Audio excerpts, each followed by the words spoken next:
All right, good evening, everyone. I'm going to call this meeting of the Los Gatos Town Council to order, and we will begin with a roll call. Councilmember Rennie? Here. Councilmember Hudas? Here. Councilmember Badami? Here. Vice Mayor Risto? Here. Mayor Moore? Here, thank you. Okay, so as we begin all of our meetings, we'll begin with the Pledge of Allegiance, and today we have Nora Lee, who's going to lead us in the pledge. Nora, you can come on up.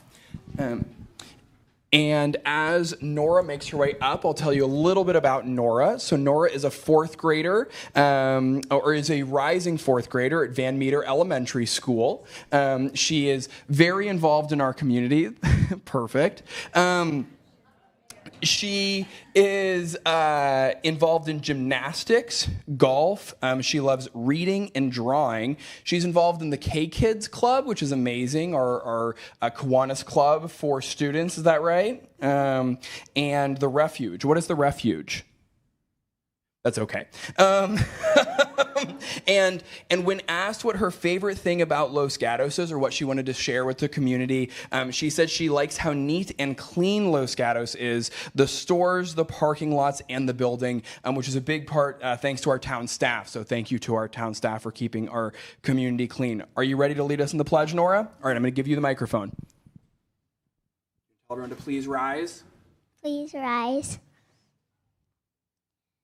I pledge allegiance to the flag of the United States of America and to the republic for which it stands, one nation, under God, indivisible, for liberty and justice for all. Great job, Nora. Thank you. Okay, perfect. And so now you can start with Councilmember Badami and shake each of the council members' hands. So walk over to Councilmember Badami, make your way back to Councilmember Risto behind you, Vice Mayor Risto right behind you. And at the end of our handshake train, you get a little prize. So thank you very much, Nora.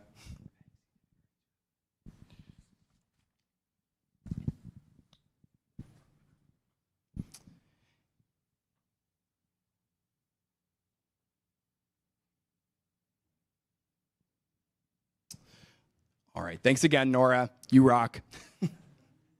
And as a reminder for everyone in town, if you have a little one that wants to lead the town council in the Pledge of Allegiance, you can just reach out to the town clerk's office and we can get that scheduled. So thanks again, Nora. Okay, so we have three presentations and recognitions this evening. And the first is our Small Business of the Month, which is Coup d'etat. So please come on down.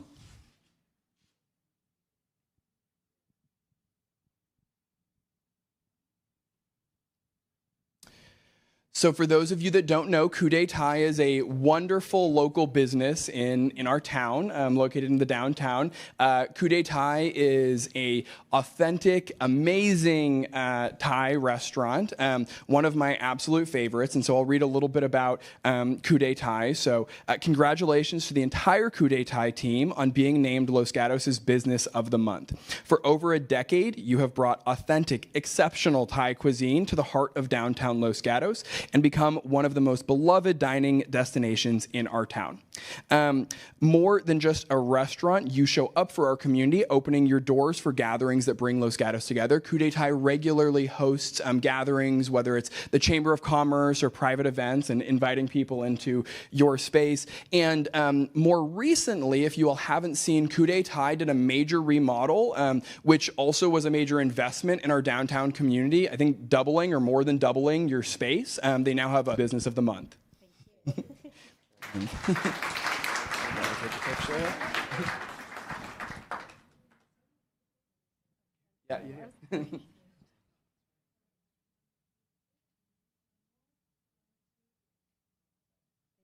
Thank you. Thank you very much. Really appreciate you being here. Thank you.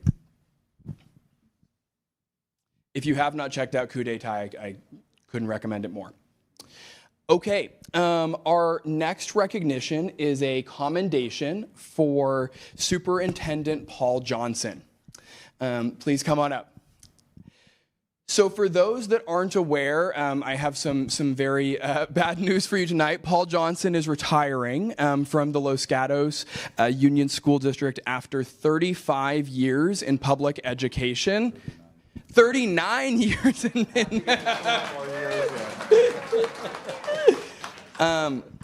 Paul has a true passion for students. It's very evident in everything that you do for our students in our community.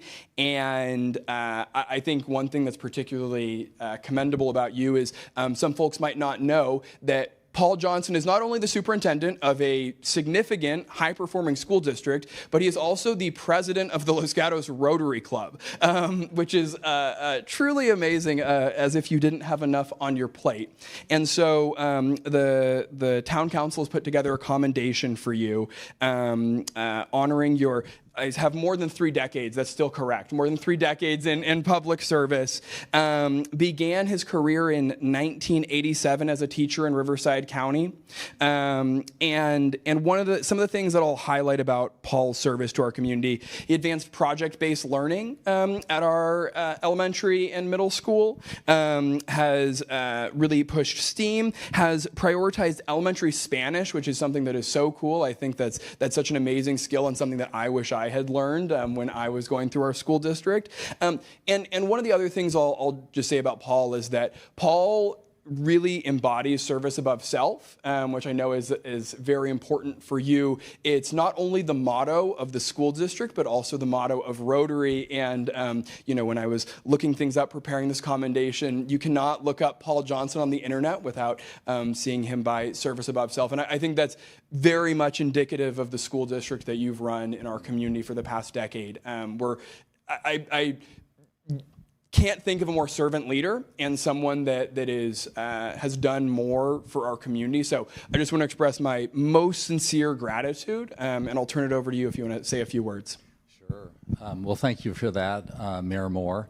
I frequently tell the school board, the current school board of the Los Gatos Union School District, that they're the all-star, rock star school board, understand governance, so forth. But I would say the town council is also second to none. And I think about Mary, you serving lunch to the kids there at the school and talking to them, and Maria, one of the founding forces behind Safe Routes to School, always there for the schools. My Rotary buddy, Matthew Hudas, and being involved with the community center committee and project. Rob making multiple appearances, sitting in front of school children, answering their questions. Chris, and all of your work as town manager. I just consider it such an honor and privilege to be here in Los Gatos and to work with all of you. Keep up the good work and appreciate the recognition. Thank you. Thank you very much. I'll give this to you. You're going to take a quick picture.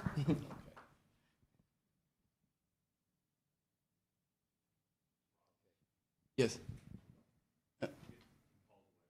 Oh, yeah. It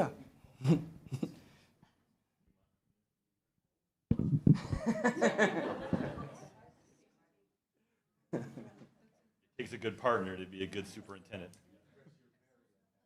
All right, here we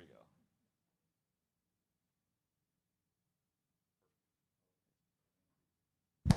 Thank you for your leadership and unwavering commitment to our students. Thank you.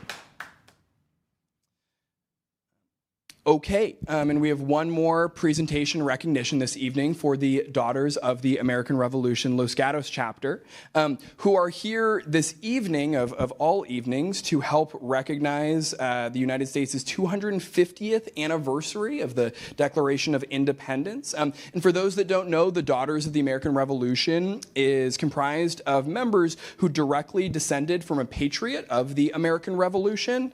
They focus on patriotism, service, historic preservation, educating our next generation. And so I'll welcome up the Daughters of the American Revolution to help celebrate and recognize this important occasion. Okay. Oh, thank you. Okay. This is required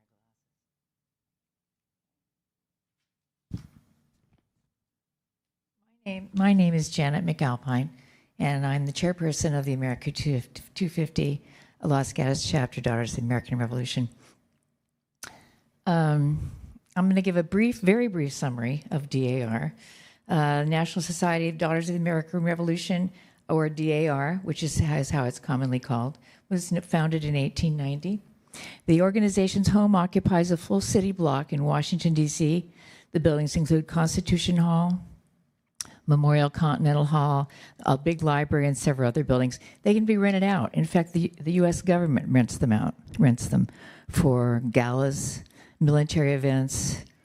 Anybody can rent it for a wedding. Anybody can rent it. It's the largest building of its kind, owned and maintained exclusively by women. DAR has achieved a membership of over 1 million women worldwide. Our chapter started in 1929, and we're almost 100 years old. We have 145 members in our chapter, and we're a service organization. Some of our activities include the San Jose Veterans Parade, the Los Gatos Children's Parade, 4th of July Symphony in the Park. If you haven't been to that, that's a lot of fun. Constitution Week with schools and library displays, Memorial Day observance, downtown Saratoga. Wreaths Across America, which I'm sure most everybody's heard of, and we do ours for Madronia Cemetery. JROTC and ROTC Awards, DAR Good Contest Award, DAR American History Essay and Video Contest, and the Fisher Middle School Veterans Day Appreciation, which is so wonderful and so touching. If you haven't been, it's a treat. In our chapter alone, in 2025, we recorded over 10,000 service hours. The women in DAR generally are women who enjoy history and, of course, genealogy. And as Mayor Moore told you, we're all related to somebody directly related to somebody from the Revolutionary War. Thank you. And I brought treats. So if you want to know more about DAR, I have pens, writing pens, and our website is on it. I'll leave it over here or by the door so you can grab one. Or if you just need a pen, take one. And the other thing is for the City Council, I have DAR America 250 buttons. Thank you very much. Thank you. So it's a little funny because we don't meet in July. So we're here this evening in June, but we're here to proclaim July 2026 as Daughters of the American Revolution Month and encourage all people in our community to reach out and support your mission. So thank you very much. And thank you very much for the proclamation. You want to come up to take a photo? Yep.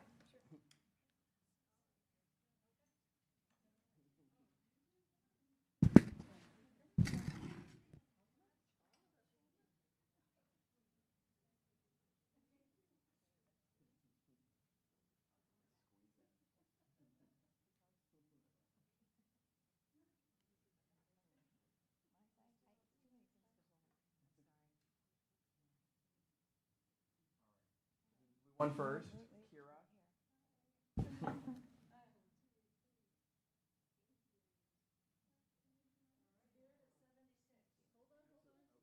And one more.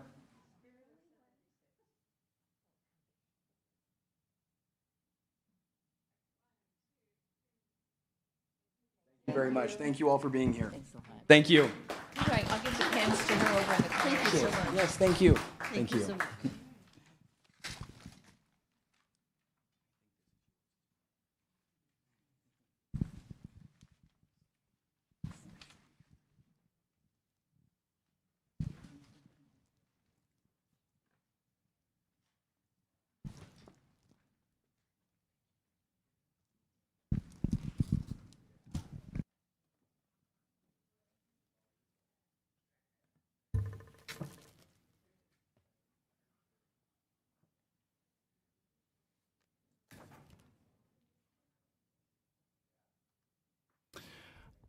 All right.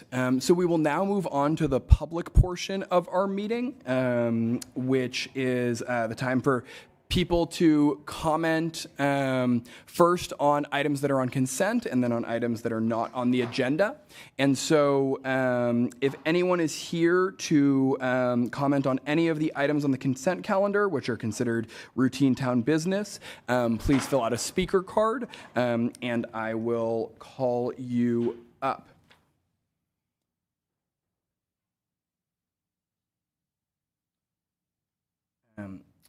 All right, we have one speaker for consent, which is Gus Hu.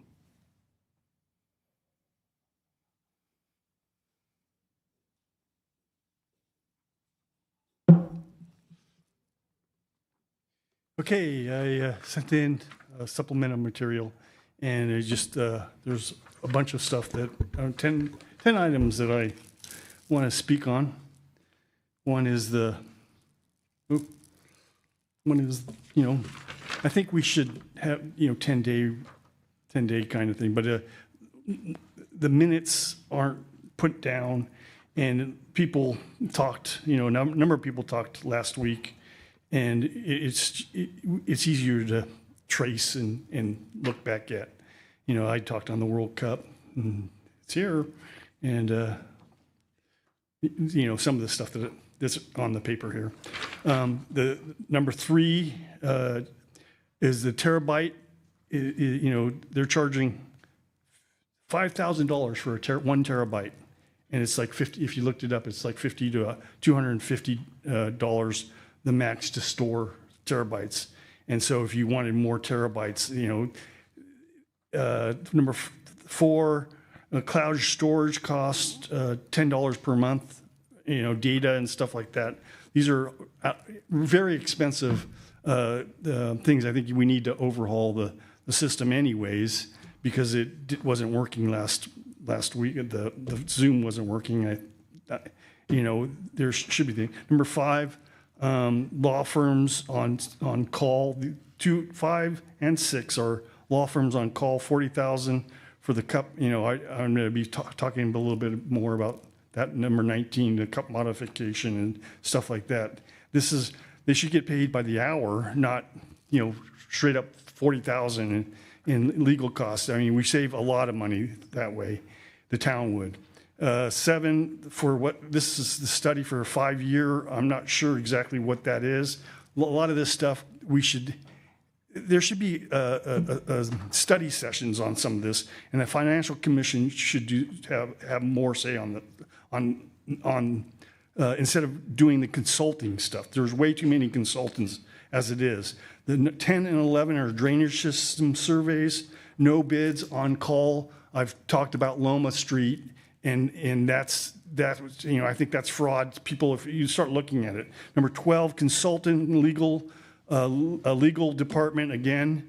It's LA based. They're not local. How do you have to do this over thing? 13 is overpriced. $5,000 for lighting for the library, for I guess emergency lighting or for the battery stuff. And so. I think that if you pulled it and talked about it, we'd save a lot of money. Thank you. Thank you. Are there any hands raised on Zoom? There are no hands raised on Zoom. Thank you. So then I will turn to the town council to see if is anyone looking to pull an item from consent or a motion. Councilmember Hudis. I move to approve the consent calendar items 1 through 18. Great. Councilmember Badami? I'll second. Perfect. And we will be taking roll call votes tonight because we have one member of the council who is remote. So I'll turn to the clerk. Councilmember Ennie? Aye. Councilmember Hudis? Aye. Councilmember Badami? Aye. Vice Mayor Risto? Aye. Mayor Moore? Aye. That passes unanimously. So we will now move on to verbal communications, which is for items that are not on the agenda. And I have a few speaker cards here, but if there are any other speakers who want to speak on any non-agendized items, please bring your card forward or raise your hand on Zoom. Our first speaker for verbal communications is Ian Baranowski. and Ian will be followed by Joe Enns. You can approach the podium. Yep, you'll have 3 minutes. All right, thank you. My name is Ian Baranowski, and I've lived in Los Gatos for 4 years. I've had my first child here, and I dream of settling down here. I believe this is one of the safest towns in the Bay Area, which is what brought me here. In fact, from the Los Gatos' own website, it says, feeling secure is a major part of any community's quality of life. The town of Los Gatos has one of the lowest crime rates in the Bay Area. I am here to tell you that despite the low crime rates, I am feeling less secure since the rise of camera usage in Los Gatos. Every day I drive home off Highway 85 at Winchester, and on my short 1.4 mile drive, I pass 7 flock cameras and 31 cameras that I can't identify. I can't escape the feeling of being watched until I'm inside my own home. We all hear the message about how secure our data is with these cameras, and we have heard it all before. In 2023, customers were assured that 23andMe securely handled our most sensitive data, our DNA and our ancestry. Then a black hat crime group hacked the data of 6.9 million customers. In December of 2025, a YouTuber named Ben Jordan used simple internet searches to gain access to Flock's Condor camera system and look at footage from cameras in real time and tracked himself moving around his home city. Clearly, they were unaccounted for weaknesses. They described that as Netflix for stalkers. I am requesting that you do not renew or, if possible, cancel any Flock cameras that Los Gatos has in place. I also ask that you provide clarity to citizens on how many cameras are installed in Los Gatos, what are their purpose, how our data is being handled. I'd like to end by saying I believe in our police force, and I know that they are here to protect us. But with all the events going on around us, I know this is not the right way forward. Thank you. We'll go to Joe Enns, and Joe will be followed by Jeff Suzuki. Thank you very much. I guess I'm going to be a little more serious than I've usually been about the crime. And I don't like naming names, but I got 3 of them. There's the town manager over there, which I said I was going to meet with, and we probably should talk. I don't know if you want to air it out here. I'll give you the 3 names, though, and they're confidential informants with the police department. Yeah, they are. And then we got to talk about a police officer that listens to these people. I get hit, I get battered, there's nothing done. Nothing. They're gone. Because Officer Juan, the Vietnamese guy, I think that's his name, he comes and does, every time I get hit or a broken rib, and it's serious stuff. And Juan comes and takes it. Oh, the DA never picks up on the case. Now, it's kind of funny in a way that, no, it's not. I had a cranial bleed with a head, a broken rib. I can give you those names. I probably should. And the supposed to be responsible police officer. We got a great police department now, thank you. This can't exist, and I'm not. They're calling me a snitch. And they're like, so I'm choked up for words. I'm real happy with my life, but I've got to get real serious and just keep the integrity of our police force. Can't have bad cops. Can't have them. We had them. I got rid of the last police chief based on that with a grand jury civil complaint sent to our wonderful Laurel Pravetti. Remember Laurel? Great. Because so he got his disciplinary hearing in lieu of termination. He was gone a couple of days, and that's how we picked up beautiful police chief that we have. Okay, thanks a lot, everybody. Bye. Thank you. We'll go to Jeff Suzuki, who will be followed by Lee Quintana.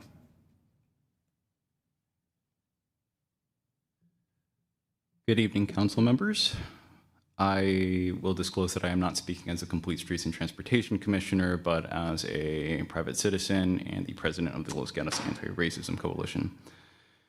I would like to spend a short amount of time to express my gratitude for taking action upon our request during the last council meeting to increase funding through the community grant program in light of our request for resources specifically for the Rapid Response Network.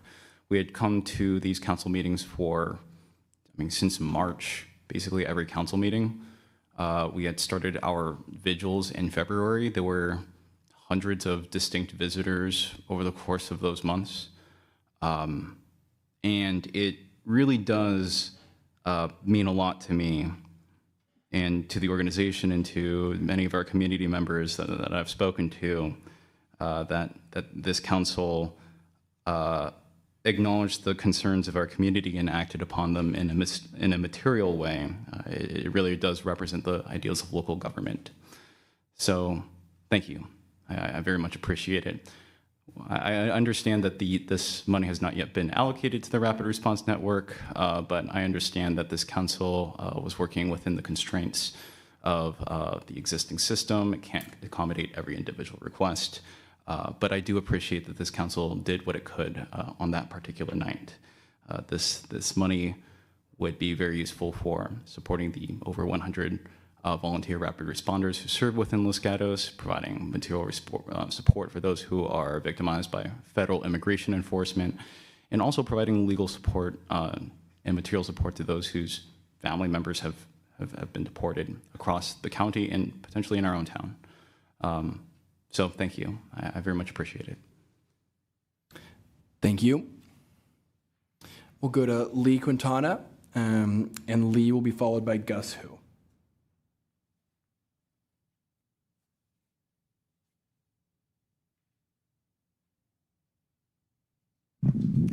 Good evening. I just have one comment, and that's regarding the item that was on the June 10th Planning Commission meeting regarding,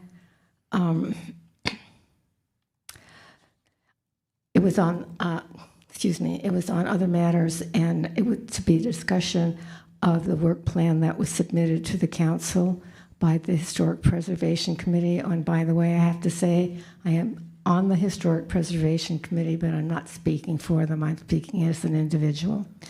What I want to say is that even though the area architects were informed about this meeting and staff reached out to them to get their input, the members of the Historic Preservation Committee were not aware of that meeting.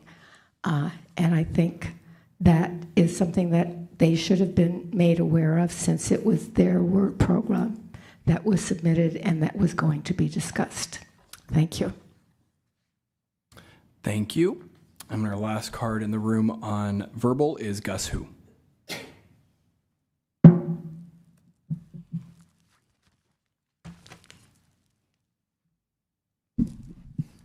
Hello again.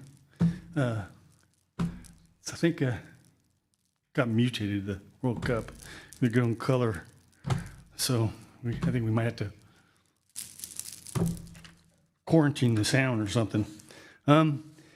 I'd rather actually be watching the 2A teams, Algeria and Argentina playing right now, than standing up here and bringing up some concerns. Same thing. ICE, though I don't agree with Jeff on the last, that was out of agenda. That wasn't even on the agenda. And you guys seem to want to, dish out $20,000 to basically lawyers. And I think if you went the legal route, it would be better. On March 18th, 2025, council orders staff to follow federal funding and report back every 2 months. That hasn't happened. Let's see, 6 days ago, another concern is 6 days ago, there was a preliminary review of construction on North Santa Cruz Avenue that had 6 parking spaces for a 3-story maximum, 2 retail stores on the first floor, one office building on the second floor and 4 rental units on the third floor. Six things. It's perfectly legal that, because the staff said it, but nobody heard about it. I'm saying again, 10 days, you got to give people 10 days to, if you're putting things out. I know that was something that's not really on the, it was out there. I gave you 2 pictures of the article on 9/20/24 that shows that you guys, with the bathroom, we have one porta potty down things, and it was activated. You guys have talked about it. There's a lot more money put into it than $18,000, and it's $100,000. And the second pictures of we pick one up for $38,000. And it's on trailer, and we can put it in. And I've done enough research on it that there's sewer in the park, and there was an on-call architect got $23,000. I don't know if he got 23, but it's just that there's a lot of waste there. And last was the front page news on the 2 things. I'm probably against that because I can see problems coming with working with different agencies. Thank you.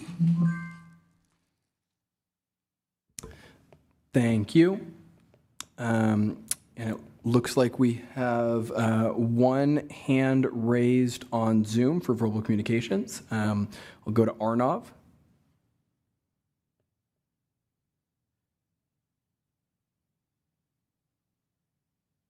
Hi, I'm a recent Fisher graduate. I've always ridden my bike to school, and I am here to ask the council to prioritize finding funding for the Blossom Hill Highway 17 pedestrian cycling bridge. It is very stressful to bike next to cars on the current bridge because it is so narrow. Some cars don't even slow down. So that's why we need the separated bridge. It may not benefit me anymore, but it will help Fisher students in the future and encourage more people to bike and walk. Thank you. Thank you very much for your comment. Okay, that concludes verbal communications, and we will move to our public hearings for this evening.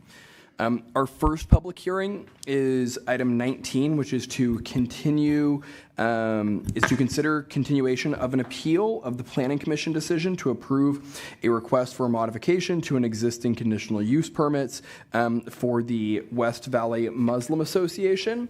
And I will turn to Gabrielle, our town attorney, who will explain the continuance recommendation. Good evening. So this relates to a Planning Commission decision that was made on May 21st.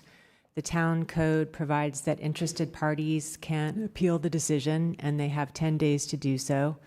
The deadline to do so was 4 p.m. on Monday, June 1st. And in order to submit an appeal, an appellant needs to submit a form that explains how their property will be injured by the decision and pay the appeal fee. The town received 2 appeals. The town code provides that the appeals are to be heard within 56 days of the decision that's being appealed. However, the town council does not have July meetings scheduled. So staff reached out to the 2 appellants to ask if they would waive the 56-day deadline, and both appellants have waived the 56-day deadline. And as a result, staff anticipates scheduling the appeal hearing for August 18th. And so tonight's action is for the council to continue the hearing to August 18th and accept any public comment on the continuance. Thank you. Yes, Councilmember Hudes. Yeah, thank you for making clear what we're considering tonight. So we're not considering the application, we're just considering a continuance to August 18th. I wanted to just ask, with the process of an appeal, when is the public informed of the contents of that appeal? Is that something that is made public or can be made public? Is that something that's available? It typically would be made public in the hearing packet, but a council member did ask for a copy of it, and so copies have been provided to the council and also posted on the town's website under the project. So if residents go to, or anybody goes to the town website and looks under pending planning projects and looks up modification to conditional use permit on Farley Road, both appeals are posted there. Okay, thank you very much for clearing that up. Yes, Councilmember Badami? I just want to clarify. So because a council member asked for it, typically we would not have posted it until maybe closer to the appeal, or because? That's correct. Okay, thank you for that clarification. Great. Are there any other questions? Okay, seeing none, then I'll open up public comment on this item. I just have one speaker card from Gus Hu.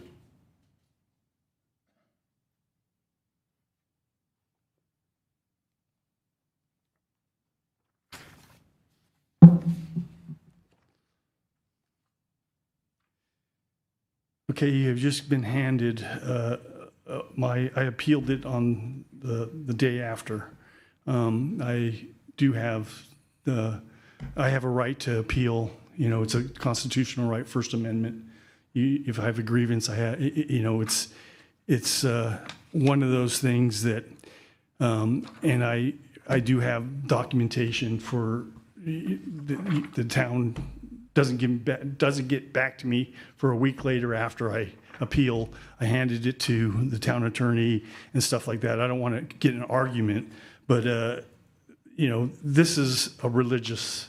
You know, I'm Christian. I say that this is a religious argument. You're going to lose if you do this cup thing because it's under the First Amendment. Any religion has a right to. It would be, you know, it's guaranteed. I'm just to say the First Amendment, the religious right, you can't interfere with that, and that's what the town is doing. It's not a traffic issue. There's an article that I provided here on the second picture and printed out, and it's basically a biased. It was in the paper. It's part of the record. You're opening up to litigation, major litigation, if this goes, you know, out, you know, because this is supposed to be a public hearing. Nobody hears about it. You have 3 days. You're supposed to give 10 days and stuff like that. You know, I was the first to file. I don't know, and I couldn't afford to pay, but I don't know if both of the other two paid for legal for all these planning fees and stuff like that. It's one of those things that the town's gonna lose out. This is another hearing on it, and I should have that right to, you know, get together with people that are just that represent religion, and say, hey, you're wrong. You know, the town's wrong trying to put. You know, if it was Christmas and it was Christmas Eve, I went and they were packed. The parking lots were packed and stuff like that. And it's later than 10 o'clock or 10:30 at night. So I mean, those would be some arguments that are be made. But to continue it when this is the first one is wrong. It's not really agendized. The first sentence is it's a continued on this. So it's just written wrong. Thank you. Thank you. We will now move on to Lee Quintana.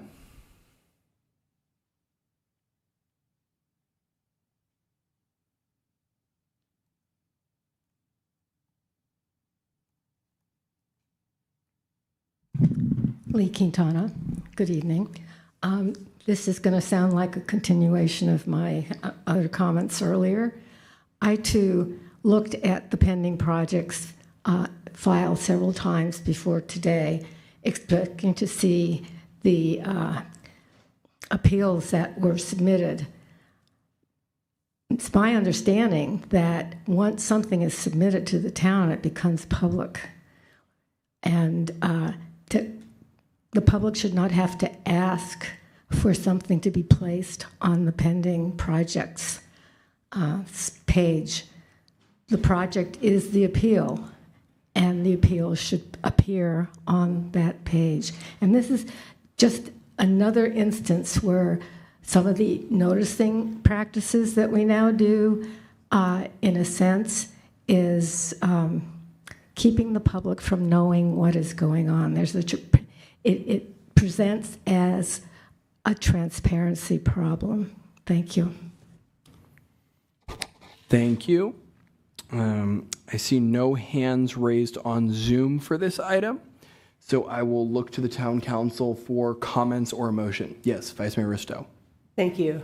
First of all, I appreciate that both of the appellants waived the 56-day deadline, because given that we don't meet in July, it would have been pretty impossible to get all the material together for tonight's meeting. So that worked out well. I do have a question. I mean, typically, in advance of almost any issue, the town council receives a ton of letters from people, or there's other records that come in, and folks are told it'll be in the packet, because sometimes we're hearing about a project long before it ever comes to the council, or as a council member, I was getting letters about West Valley Muslim Association, CUP, before we even thought it would ever come to the town council. If it had ended the planning commission, it wouldn't be in a council packet.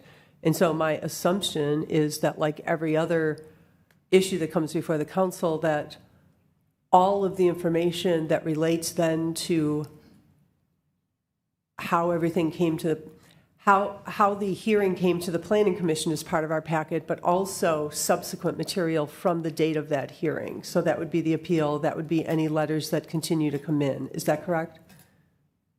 All those documents are provided to the council, and I know that the speakers indicated that the appeals are not posted online.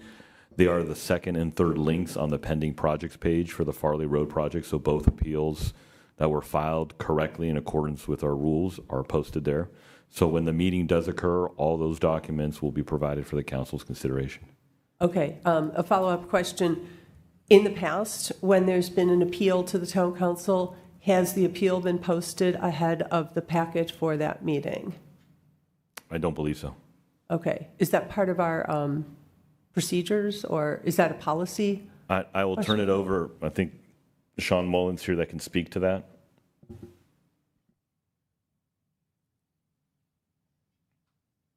Thank you, Sean Mullen, Planning Manager. That's not our typical procedure to post the appeals on the pending planning projects. I think when we look at this particular appeal, there's a significant amount of information that has come in thus far and probably will continue to come in. So posting it made a little bit more sense in this case. Okay, thank you. Yes, Councilmember Badami.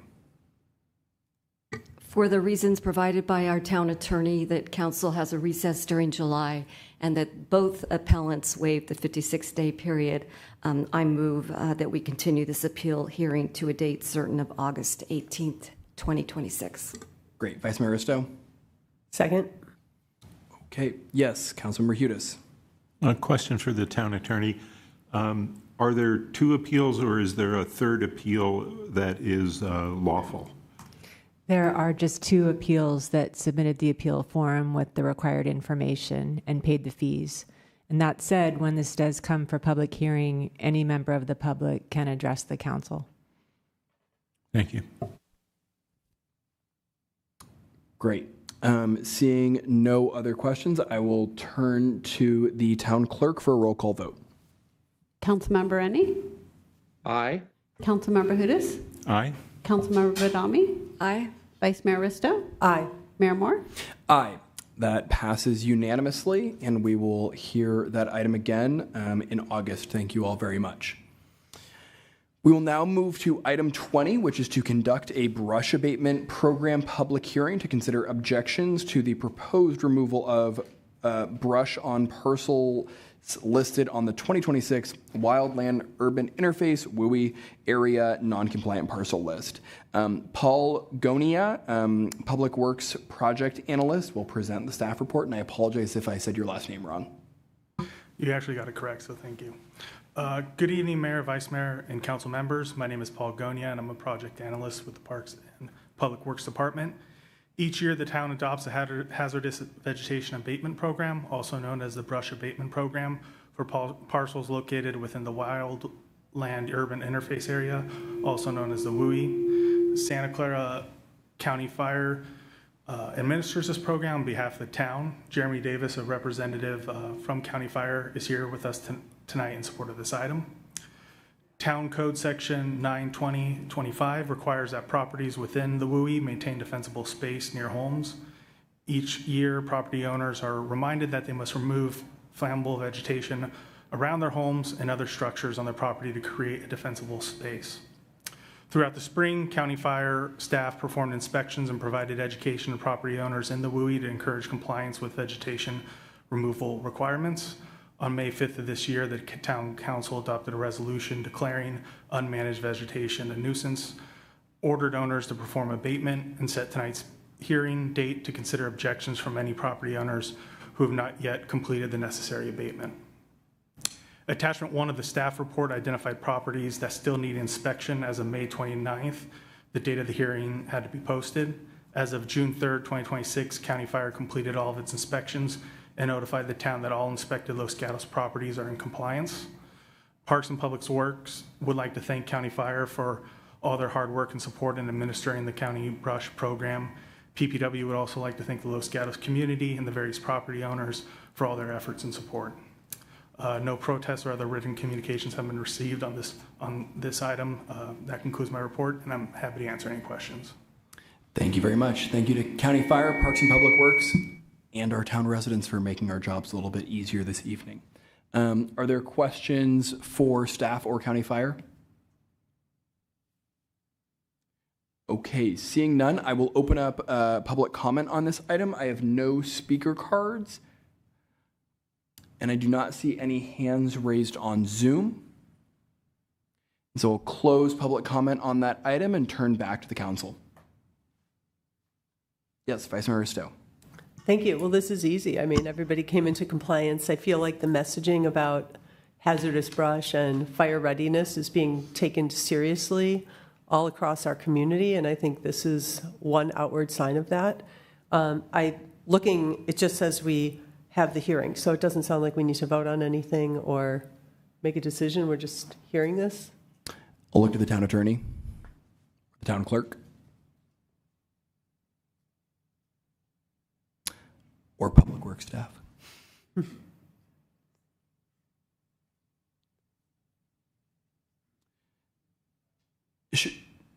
Do you want us to make a motion to be safe? It sounds like we're in such a unique situation and everybody's in compliance that we're stunned to think that there's no action that needs to be taken. Okay. I do not believe any action is necessary, as we're not going to proceed with sanctioning any property owners. Okay. Can I make a motion? Sure. I move to thank County Fire and the residents of Los Gatos and Parks and Public Works and everybody who has put out the messaging about this preparation and the fact that our residents had 100% compliance this time. So if that can be a motion that relates to this. Councilmember Badami. If it's a motion, I will gladly second it. I cannot underscore the importance of wildfire prevention and vegetation management and the work that you've done. So thank you to all. Great. Do you want to vote on that? Okay, we have a motion on the table. We'll take a roll call vote. Councilmember Ennie? Aye. Councilmember Hudes? Aye. Councilmember Badami? Aye. Vice Mayor Risto? Aye. Mayor Moore? Aye. Passes unanimously, and thanks again. Okay, we will now turn to item 21, which is to conduct a public hearing to hear protests and adopt resolutions confirming the diagrams and assessments regarding the landscape and lighting assessment districts 1 and 2. And I will turn back to Paul for the staff report. Thank you again. The California Landscaping and Lighting Act of 1972 allows local agencies to form assessment districts for the purpose of financing the cost and expenses for landscaping and lighting public areas. In 1990, the town established 2 landscape and lighting districts, consisting of 6 benefit zones. Each year, the town levies assessments and reauthorizes the districts through the adoption of resolutions following a public hearing. The annual process is required by the Landscape and Lighting Act. On May 5th, 2026, the Town Council approved the town's engineering report, adopted resolutions confirming the diagrams and assessment, and set tonight's hearing on the proposed assessments. Tonight's public hearing was scheduled pursuant to the California Landscape and Lighting Act. Before you use the final report, it is recommended that the 6 resolutions be adopted. No protests or other written communications have been received on the proposed assessments. And that concludes my report, and I'm happy to answer any questions. Thank you very much. Are there any questions from the council? Okay, seeing none, I do have one speaker card on this item. So we will turn to Stephanie Rickard-Hacker. Good afternoon, or evening. I'm mindful of my 3 minutes, so I'm going to talk fast. So I have been in Los... Do you mind pulling the mic to your... Oh, sure. Thank you very much. Take that off my minutes. Okay. So I have moved to Los Gatos in 1985. We moved to Kennedy Meadows in 1996. That's when it was bare dirt. We were the first house that was there. Kennedy Meadows Benefit Zone is one of the areas you're considering for the budget of what's going on. For those not familiar, it's a development with 10 homes. Surrounding the 10 homes is an open area where people walk their dogs. There's wildlife. There is a creek that is there. It is a former wetland. It is a beautiful area. To develop it, the Army Corps of Engineers had to give approval because it's a protected area, things of that nature. It's gone wonderfully. It's a great resource for the community, everyone else, which leads to the problem and why I'm here. So I have a dog. I may or may not love my dog more than my husband. That's up to vote. Anyway, my dog was having issues for about a year. She's a mutt. We walk her 3 times a day on the trail. She was having issues with her paws. She was licking her paws. She was having distress in her intestines. We took her to the vet. She was exposed to something. We couldn't figure it out. Long story short, at some point, my husband decides that he may talk to the landscapers that are out treating the area just outside the paved area around the trail there. He finds out they are spraying something called Tribune, which is something that's called Dequat dibromide. Dequat dibromide is sort of like a junior version of Agent Orange that is legal in California. However, it is not legal in the UK. It is not legal in the European Union, nor is it legal in the state of New York. The reason for that is it's poisonous. It's toxic. There are many guidelines as to how and when you can use it. One of those is you've got to give written notice. 2 is you're supposed to leave the area for 24 hours without anyone else being exposed to it. And 3 is you have to get permits to even use the substance. The reason I'm here is because I want you to ask that we do not use that substance at all. I can represent to you, having lived in the neighborhood for 30 years, we didn't use the substance for many, many years. No giant weeds grow up on the trail in between times, and the danger with the poison is extreme. In my court alone, we have 2 dogs that died before they were 4 years old that were walked on the trail daily. One of the neighbors in my book club said that she knows of 5 other dogs that have died. We have children that walk on this trail. We don't have any preventative measures in place to say that no one can walk on this after. The people that provide the poison have to wear masks, hoods, and other things. So I'm just asking that we don't allow this poison to be used on the trail. I don't think it's necessary. I think it's toxic, and I don't come here often. The last time I came here, my husband was trying to get elevated bar stools for a restaurant that's long been sold and gone. So I come to you because I think it's very serious, and I hope you can address that one issue. I'm in favor of the budget. I think it's great. Maybe add in a little bit more for poop patrol, because we've also become sort of the local pooping zone. My time is up. Thank you. Thank you very much. Great. I will turn back to the town council. Yes, Councilmember Badami. If we're looking for a motion, I would say I move to adopt the 6 resolutions in attachment 1 through 6 to continue the annual process of renewing landscape and lighting assessment districts number 1 and number 2 for fiscal year 2026 through 2027. Thank you. Is there a second? Councilmember Hudis? I'll second. Question for staff about whether the issue that the resident raised has been something that the staff has been aware of or has interacted with the residents on. Yeah, thank you so much for asking that question. I'm Nicole Paul Burnham, Director of Parks and Public Works. Not sure why there's so much feedback on this mic tonight. Yes, we have been in contact. The resident did contact us, reach out to us as soon as she found out this information. We've investigated. So our landscape contractor does the treatment work in this area. So we've addressed the issue with them and the noticing requirements. They do have qualified applicators that are licensed to work with this material. It is legal, as was noted. I think we're going to think about that a little bit more with them, about whether there are other alternatives that could be as effective. One of the things we've discussed is whether we should just change our treatment protocol entirely and go to mowing, which would be more expensive. So we are working on this issue, and we will continue to work through it. But any change we make in the treatment protocol is going to change the price point. So we're going to need to work through that and come back with different pricing. So we're asking tonight for you to, to adopt the fees as they're proposed, and then we'll continue to work through the issue. So if I could just follow up, I appreciate getting the information. Is there a time frame that you plan to come back to the council on this, or is it something that you plan to resolve without coming back to the council? I'd like to think we can resolve it without coming back to council, and because I think we can resolve the use of chemical issue or the type of chemical that's being used. And then over the next year, we want to look more closely at all of these LLD areas and the way they're being maintained, and see if we do need to make changes holistically in all of them, which would change the pricing, which would bring us back next year with maybe a different price point for some of these areas. Yes, Vice Mayor Stowe. Thank you. Thank you, Director Burnham. I appreciate that, follow up with the resident and the thoughtfulness of what are other options. Does that mean that there would not be any changes executed this year, or that if there were changes considered, we wouldn't do a price adjustment until next year? We would not. The changes we would look at this year are using different chemicals, not an entirely different way of maintaining the area.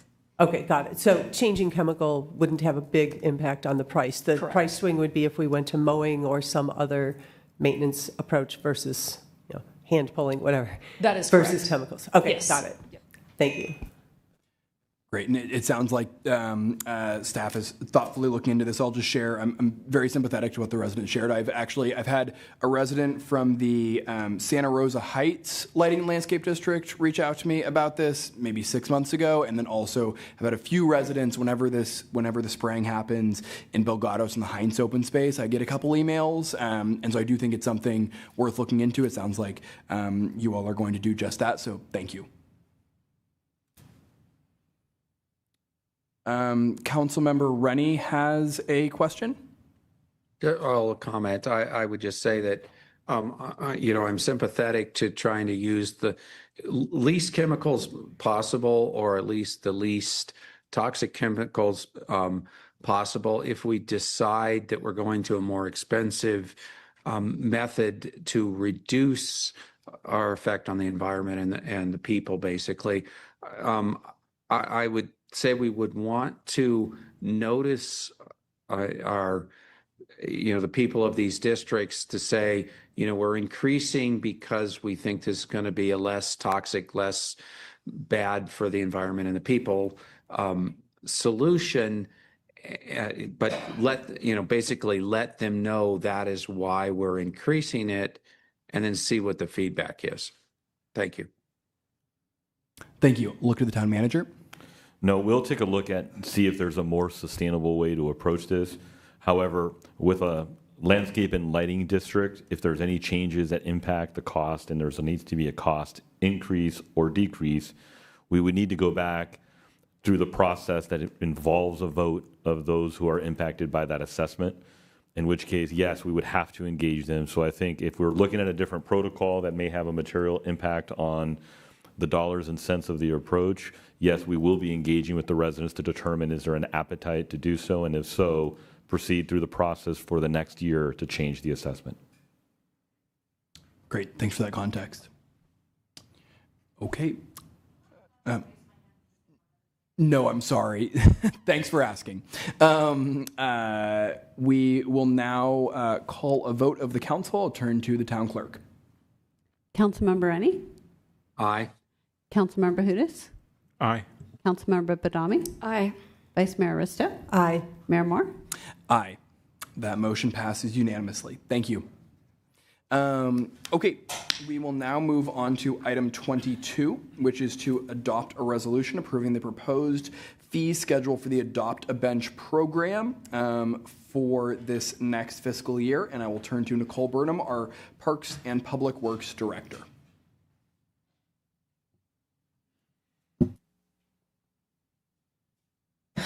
Good evening, Mayor and Council. Super happy to be here talking about Adopt a Bench, hoping we're going to get this over the goal line, but we'll see how tonight goes with you.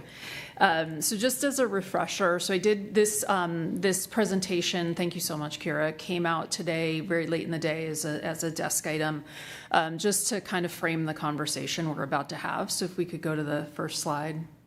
Just as by way of background, friendly reminder, we've been working on the Adopt a Bench program for quite some time. There's been historically no framework, no policy, no guidance on how the program works or how people pay for what they're getting out of the program. So back in February, we came forward to council with a new policy that covers the bench adoption. And thank you for that was adopted and is now effective. On April 7th, the bench fees for the associated program were heard as part of the public hearing on the fees and charges schedule. And council at that time asked some questions about how the fees were established and why they were what they were. And so we're back tonight to try to work through some of that. Your staff report that accompanied the council agenda talked about the history of the fees that are charged, provided you with some backup calculations of how the fees were charged, the fees were developed, explained the cost, and provided some backup on the costs of the town standard benches that we currently use, discussed some potential lower cost alternatives and the bench types that are used in other jurisdictions, and included a comparison of cost to other jurisdictions just to provide some context and understanding for council. So for the next slide. So these are the bench styles we're talking about. The one on the left is typical of downtown. This is actually, so this brand is called Do More. That's the brand that most of the jurisdictions around us are using. Do More makes a number of different styles and colors, but generally speaking, people use in a lot of public spaces, people use Do More benches because they have an incredible warranty that comes with them and they're incredibly durable. Saratoga is using one of their benches. Campbell uses their benches. Dublin, Pleasanton. Tyler did a number of research. So it's a pretty common bench style. The one on the right is what we use in other areas outside of downtown. It's a recycled plastic bench that has proven to be quite durable early on in the advent of bench and street furniture when recycled plastic was first coming into its own. Recycled plastic benches were very unreliable. They baked in the heat, they melted, they warped, they were awful for maintenance. They've come a long way, and we've had really good luck with these benches and using them in public spaces in the parks. As we noted in the memo, in the staff report, there are cheaper benches that exist for the options that are here. San Jose's standard is a concrete bench. But we, staff, not to be obstinate, continues to recommend that we retain the existing standard that we have. I think if council wants to evaluate changing them, that's a topic that really should use have some community engagement behind it. And I think we should have more conversation about what we pick rather than sort of trying to pick on the fly to manage a cost. So we continue to recommend that we retain these two benches. And so that's what the cost information that you're going to see on the next slide supports. The next slide shows a cost comparison of the various options and alternatives that were presented in the report, plus one bonus option. On the so there's 5 columns. One is the bench information, and then 4 columns that show you the charges. So the first one is the historic charges, which are quite low. We don't have any backup information about how those charges were defined or established. They are not cost recovery. When we brought forward the item for inclusion in the fees and charges document that the council adopts each spring, we had done a calculation. It was included as attachment 2 in the staff report. It was quite detailed based on the cost of the benches, the cost of the plaques, the time it takes us to coordinate with prospective adopters, the time and materials it takes to install the various benches, and also a 10-year maintenance cycle. So the idea is residents are adopting, or whoever is adopting a bench, they get a bench installed, or they're adopting an existing one, and they adopt it for a 10-year period. And so over that 10-year period, they're also paying the maintenance cost. We did calculate 2 different price points because the steel bench, that Dumore bench, is more expensive than recycled plastic.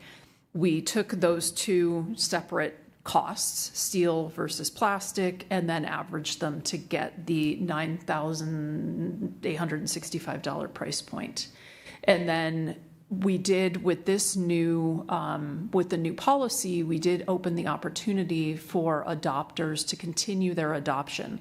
But right now in the current program, if you've adopted a bench, there's no mechanism for us to sunset that adoption or understand if you even want to continue to have the bench adopted. So, so one of the things that we also recommended including was subsequent cycles of adoption, and you then wouldn't need to buy the bench. You're only paying for the maintenance.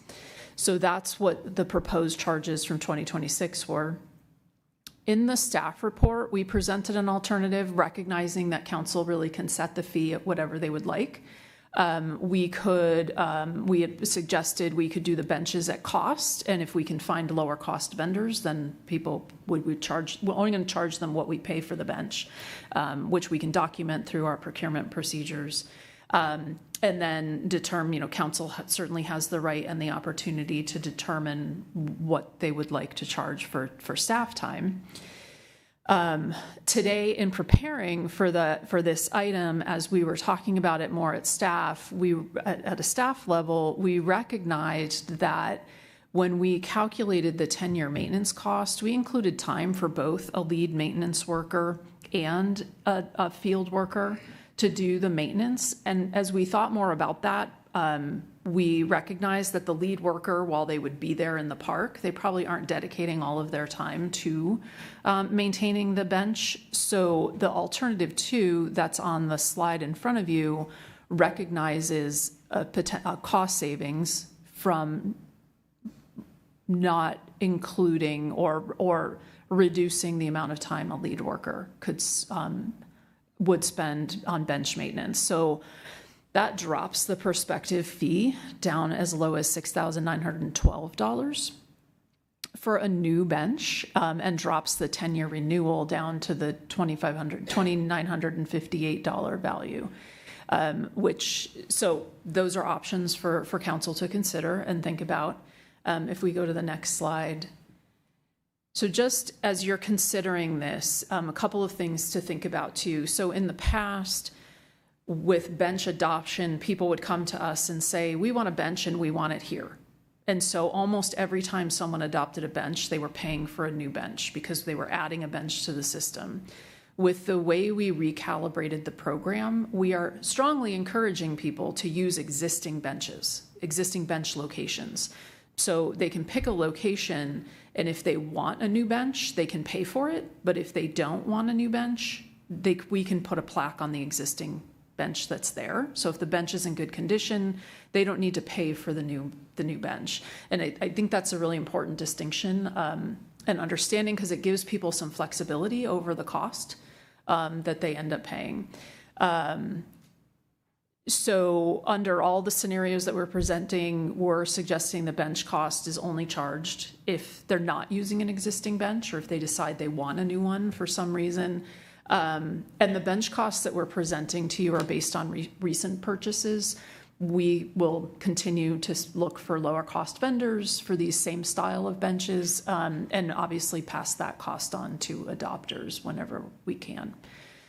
So just to wrap up for the last slide, just the recommendation. So we're asking tonight that council give consideration to adopting the fee as presented, or provide us direction for an alternative fee. Great. Sure. Should I? We'd like to recommend alternative two. So in discussing the maintenance protocol and understanding the staff that are involved, I think that alternative two that's presented that drops that price below Saratoga and is in a more reasonable range, I think is more appropriate.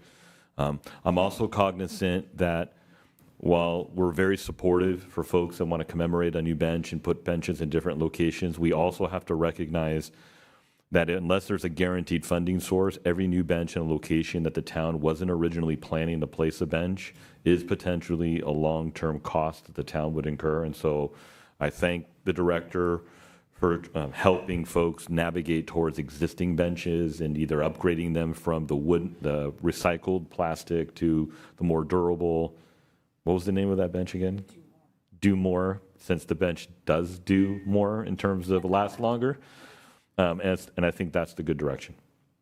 Great. Thank you very much. I really appreciate Parks and Public Works looking into this and really taking some time to be responsive to the feedback from council and providing some good options in front of us this evening. Vice Mayor Risto.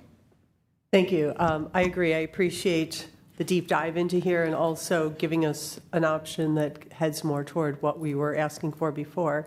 I do have a question because it looks like if I look at your chart, the bench and plaque fabrication, alternative two basically is the same as the proposed. You said if someone selects an existing bench, then they would basically pay the 10-year maintenance cost only, and the application charge. I mean, I'm not seeing a number there. And when you said they don't have to pay for the bench, well, the plaque fabrication is included in the cost of the bench in the top line. So the plaque fabrication cost presumably would need to be pulled out if I'm adopting an existing bench. Is that correct? Yes, thank you for catching that. Well, yes, thank you for catching that. Attachment 2 gives us the cost of the plaque fabrication, so we can probably do some math here and okay, good. And know what costs to how to set things. Yeah. Okay, thank you. If you do decide to go that direction, I'd recommend you approve the alternative 2 with the addition of the plaque fee for any bench that doesn't require a new bench. And it sounds like you can do the math on that, but do you have a ballpark of what that cost would be? Yeah, in attachment 2, it's presented. The plaque on the steel benches is $450, and on the wood benches, the plastic bench, it's $402.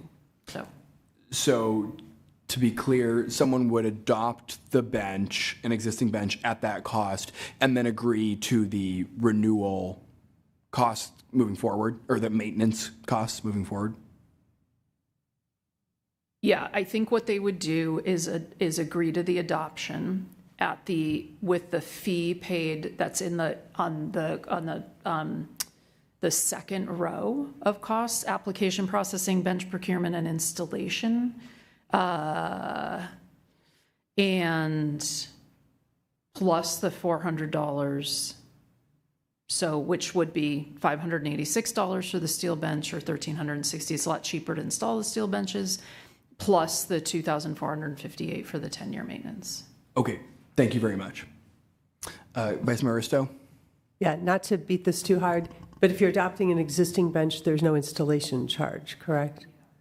So I realize, I'm guessing we can probably adopt something without knowing the exact numbers, and if we get there. So would we be able to, since we're asking questions, would we be able to make a recommendation or or adopt something saying that for the existing benches, the cost of the installation would be pulled out of line 2, and the plaque fabrication would be substituted in line 1, and that would be the cost of an existing bench. I would recommend we take a break so we can frame that portion of the resolution, because you are approving a resolution with a specified dollar amount. Okay, that's fine. I think we had a couple other questions from council, so let's get through questions. Yes, Councilmember Hudes. Yeah, my question is just where is this being documented? Is there a document? And so will it be just the resolution or the presentation? I was looking for that. I didn't see it, so.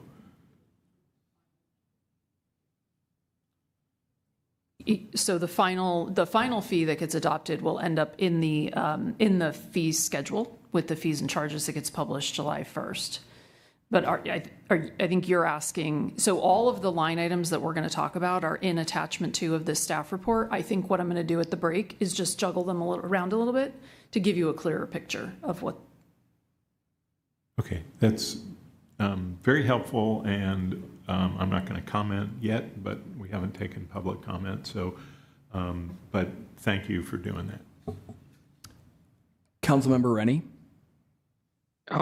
Thank you, Mayor. So I also am a little confused. I think part of what's confusing me is you have a recommendation to approve a resolution which only talks about the cost of a new bench, but you've also said that if you want to use an existing bench with a new plaque, does that need to be part of the resolution, or is it part of the resolution, or is it already something that's included? That's what's confusing me a little bit. And I know we're going to take a break and make it a little clearer, so I'm just telling you what's confusing me. Thank you. Thank you. Yes, Councilmember Hudes. Just another question. Have we had any information coming from the Parks and Sustainability Committee about other places where benches are needed? Has there been any, either through that means or through the public, any idea about whether people think new benches are needed somewhere? We had taken the policy to Parks and Sustainability Commission twice during its development. The comments we received from them were more focused on the plaque and plaque language. I think they were grateful for the mapping of benches. No one brought up the idea that we need new benches in more locations. So. Okay, thank you. Great. We do have one public comment on this item. I think I'll take the public comment now in case it is relevant for staff consideration. So we'll go to Sharon Childs.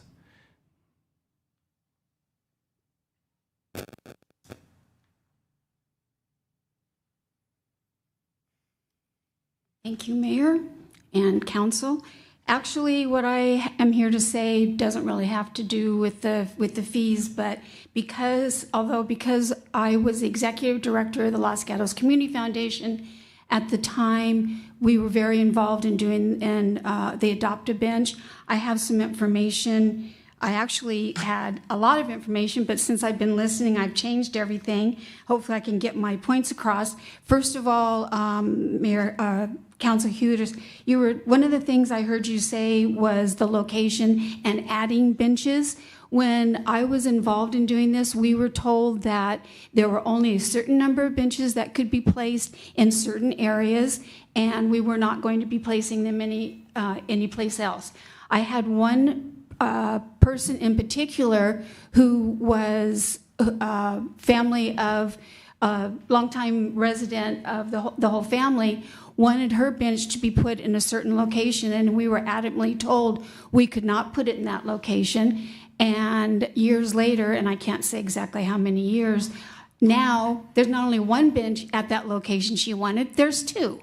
And there have been other situations where I've been involved in wanting to place benches, and we can't do it, but then later we can. So one of the things that I would like to have done, if it hasn't already been done, is to have a map of where all the benches can be placed and not change it. Have it so that we know exactly where downtown and where the parks, where we can have them.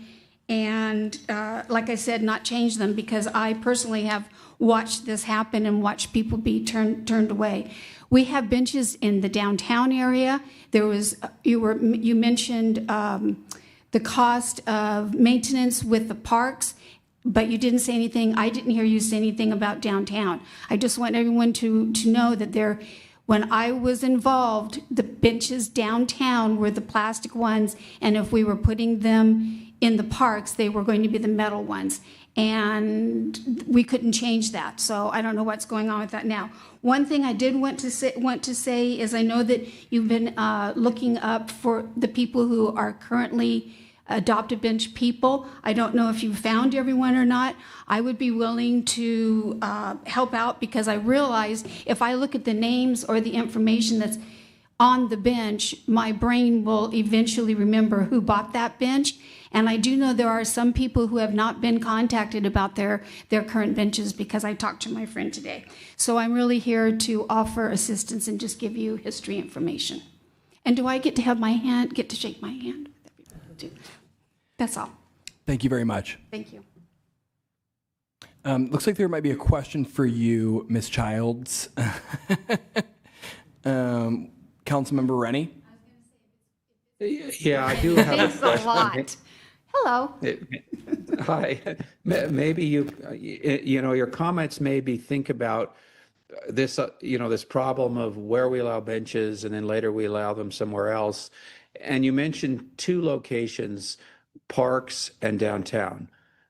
And the first thing that comes to mind, are those the only places we want to consider allowing benches? Do you have any perspective on where should we be considering allowing benches? I know there's Parks and Public Works has criteria in their mind of where we shouldn't allow benches, but and that's probably a long discussion, but I guess I wanted to get your thoughts. Is parks and downtown good enough, or are there other places in town where we might want to allow benches? Good question. For myself, my opinion would be, I think the way that we have it now, where some are downtown and some are in the parks, and not just the big park. We also have them at Bachman and the park that's by Harwood Avenue. Can't remember. Gatos Park. And I like that they're different depending on where they are. Personally, I don't think we need them anyplace else other than where we have them now. But it might be something to look at. Thank you. I'm kind of thinking it would be nice to have it other places, but most of the other places are private property, so we probably can't say anything about that. I'm thinking, well, a lot of times people dedicate benches for somebody who's passed away or somebody who's been, very involved in the community, and maybe they're from an area, for example, say the Downing Center. Well, could we have a bench at the Downing Center? Well, the answer is no, because it's private property. So that's why I was kind of trying to think this through a little bit. So thank you for your comments.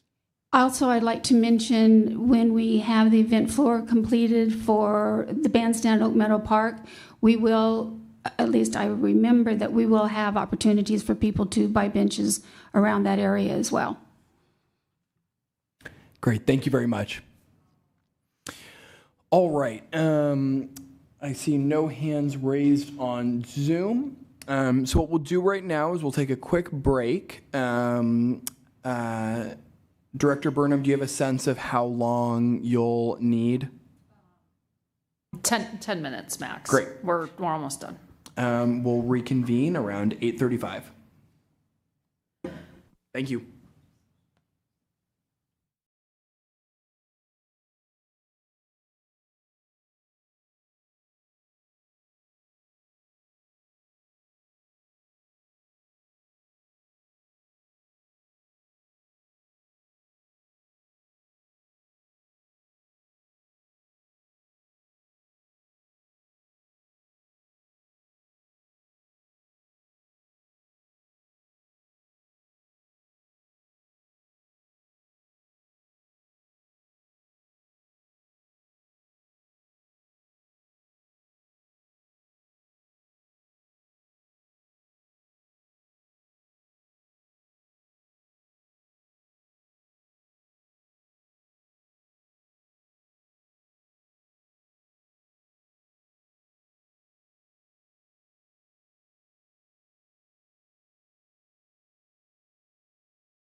Good evening, everyone. We will reconvene this meeting of the Los Gatos Town Council. And to ensure we don't rush through an important item, we're going to come back to the Adopt a Bench program after staff finishes working on some of the edits to the resolution. And we'll go now to item 23, which is our first item of other business. Which is the annual agreement for services with the Los Gatos Chamber of Commerce. And we'll turn to Monica Wren, our Economic Vitality Manager, who will introduce the item and present the staff report.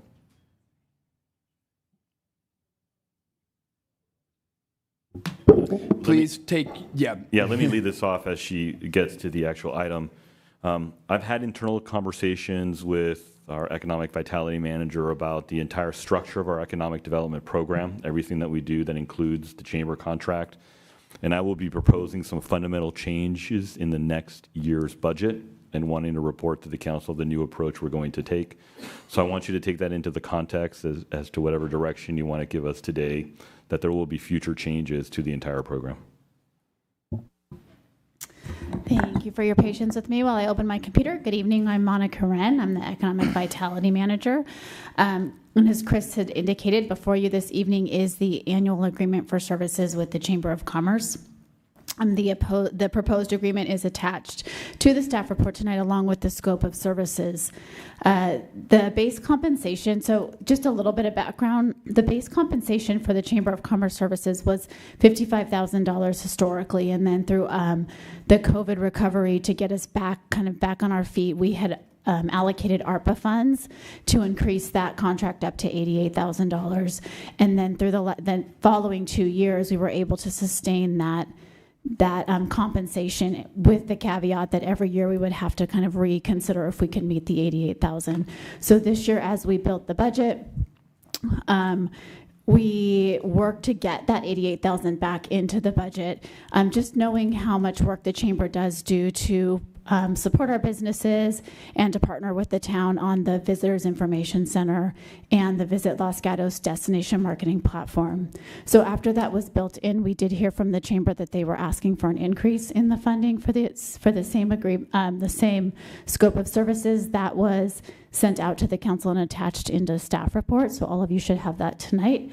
As we continue this discussion, we are here to support the conversation, but as Chris noted, at this time, staff is recommending that we do move forward with the $88,000 payment for the scope of services. That remains the same and is in alignment with the services that have been rendered over the last 3 years. And then as we move forward through the budget cycle this year, we can look at reformulating the services and then the compensation for that. Thank you. Thank you very much. I will turn to the town council for questions. Yes, Councilmember Hudes. Yeah, thank you. So it's good to understand the historical context for the $88,000 level. Is that number in any way indexed to costs? For instance, our town operating budget increases due to salaries, and it also increases due to revenues that come in. Is there any provision for that to increase due to costs increasing? Historically, there has not been a CPI increase, and that hasn't been direction that we've received, but it's definitely something that we can consider. Thank you. Thank you. Vice Mayor Risto. Thank you. So, Manager Wren, I guess what I don't understand is how does economic vitality mesh with or work with or partner with the Chamber of Commerce? Because what I'm not clear about is what is staff work, what are we essentially contracting out to the chamber, and is that part of what an upcoming discussion or renegotiation would be? Because I know things keep changing, how we get information, how efficient we are, and what your workload is. Thank you. That's a great question. So taking a step back historically, we would actually have 2 reports coming forward from the Chamber of Commerce every 6 months that itemized how the money, the allocated funds were being used to a dollar amount. So they used to be applied to specific portions of the work that the chamber was doing. Through COVID, we moved to a subsidy because at that time everything was so fluid and there was, the inability for the office to be open, so the visitor center was not available. But the chamber, we knew, were there 24 hours a day supporting businesses, coming up with new kind of innovative ways for them to open or to access customers.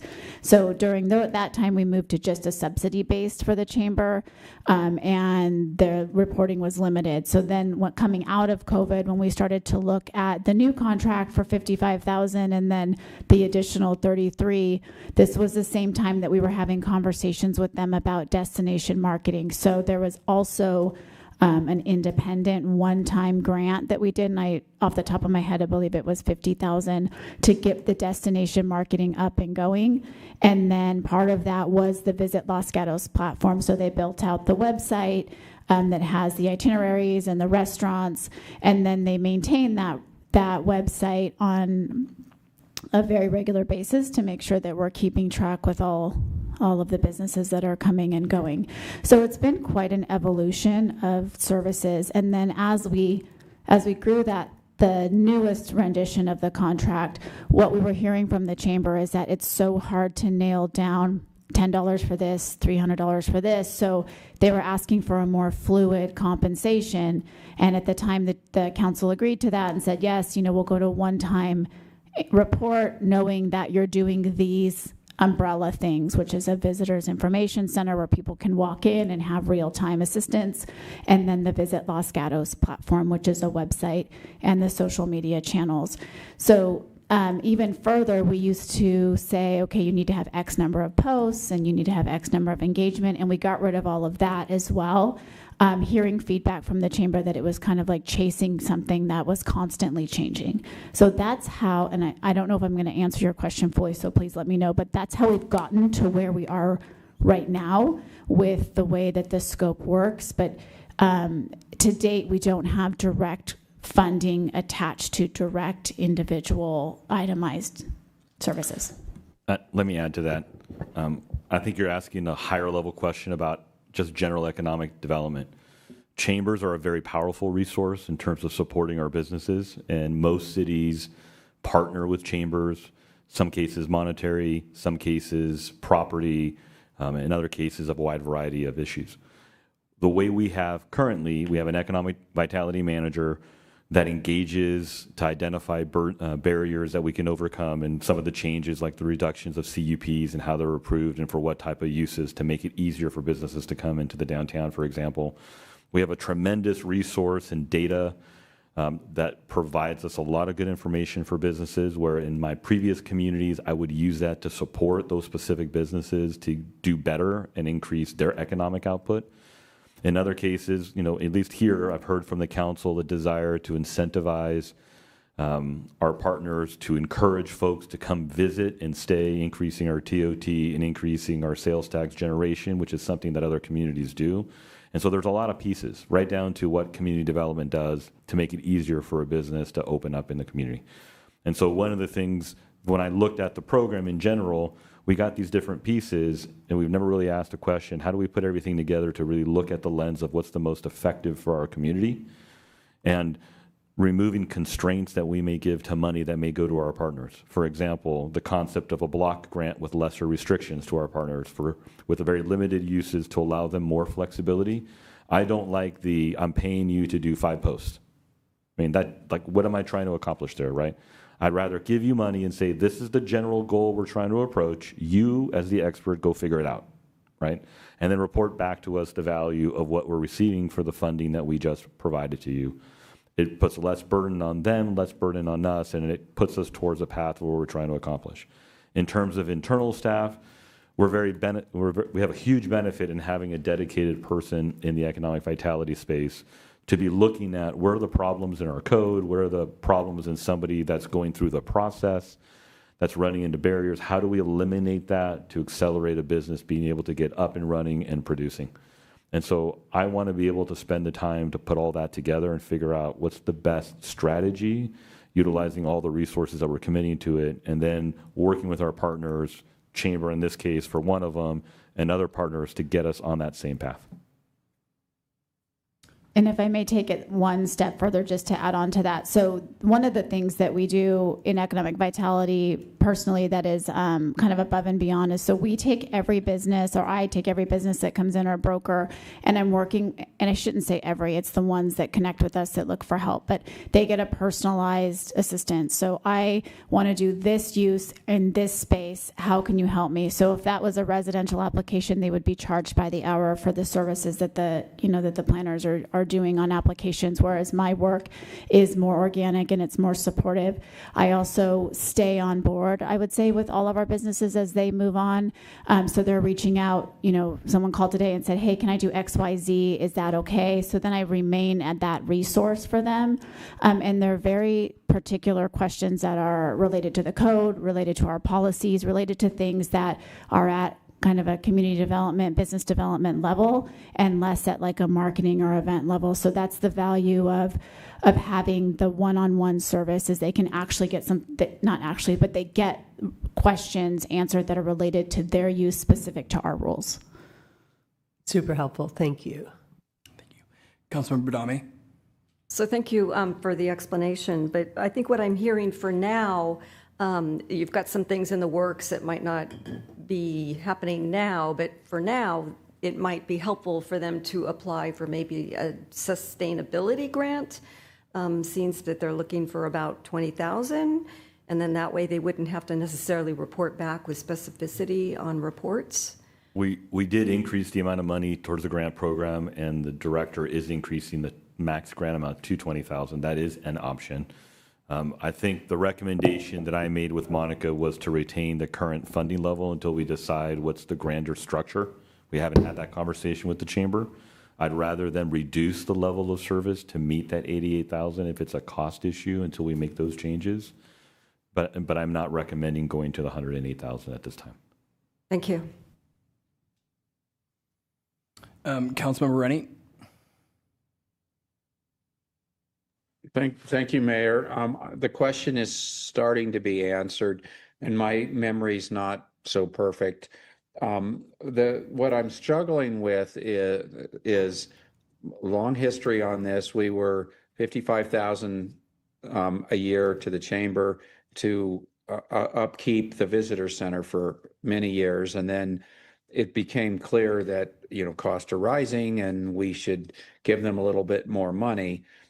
We then, I think we gave them a little more money, and then the next year staff came back and recommended back to the original amount. But confusing all of that was we also added in some money for destination marketing, and now it looks like I think it's been simplified too much to really get back to the basics of this and what's fair or not. It looks like we're back to the $55,000 that they were getting 10 or 15 years ago to maintain the visitor center, and then the extra 33 to do destination marketing. And so what I'm struggling with is that correct? Again, I think the town manager said it very well.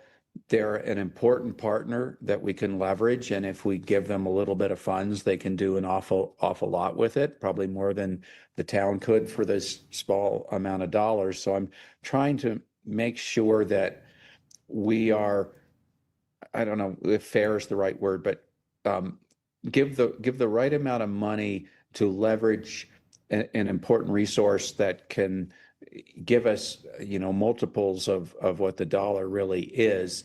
And so again, I go back to, are we still at 55,000 that we were giving them to manage the visitor center many years ago, plus the extra 33 for destination marketing? Is that what we're really recommending from staff at 88,000?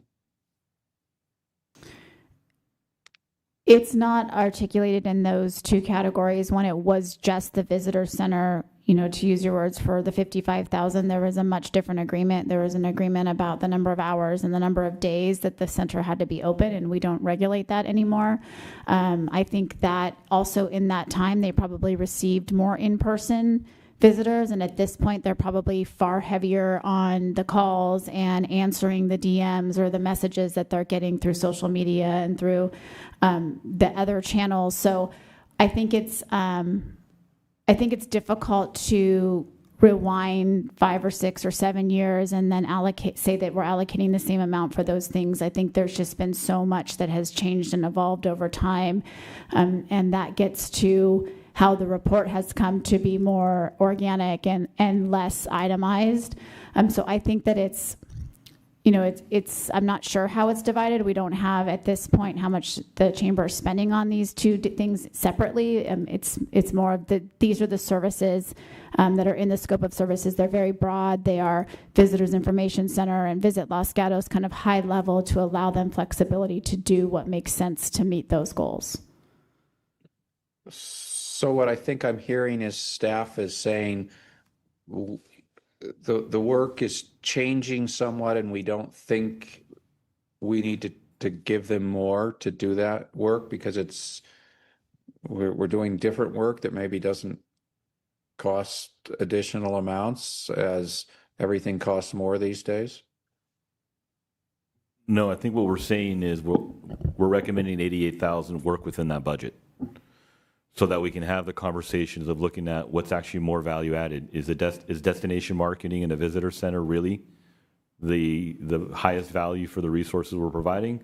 Or is if I just give you a block grant that allow you to allocate it the way you see fit, with the goal being enhancing the benefits to general businesses, not just memberships of the chamber, but all businesses, in a way that's the most effective, and finding other ways to incentivize the type of activity of bringing folks to our community to generate TOT and to generate sales tax. I don't know yet. And so the council can decide to allocate more money, and we can move forward, and the recommendation could be to direct staff to work on an amendment with the agreement for whatever dollar amount you're recommending. But I still have serious questions as to whether the two items we're asking them to do is the most effective use of that resource. Okay, that's a fair answer. Thank you. Councilmember Hudis? Yeah, and just to clarify, so we're not considering a block grant tonight, correct? We're just considering the proposal that's in front of us and the request that the chamber has made to increase that amount. Correct. Okay, thank you. Okay. With that, I will open public comment. I have 2 comment cards in person. The first is Lee Quintana, and the second is Jennifer Lynn.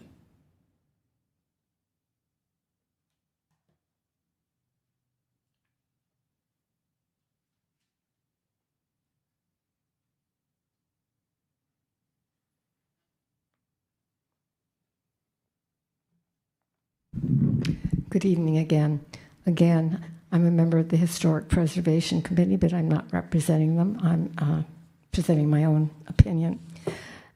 First, I'd like to say this is one of the buildings that I love in this town, and I'm so happy that it's going to have the opportunity to be restored and protected over the long term. Lee, can I stop you?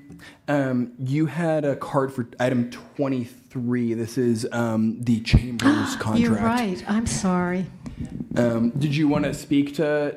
No. The only thing I wanted is, if I spoke to the commerce, would be that I've had a couple of visitors comment to me that the Visitors Bureau isn't open on the weekends when the visitors are most likely here.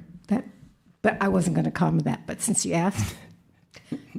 Great. I'll be back on the next one. Thank you. The chamber does have a nice building, too. We'll go to Jennifer Lynn.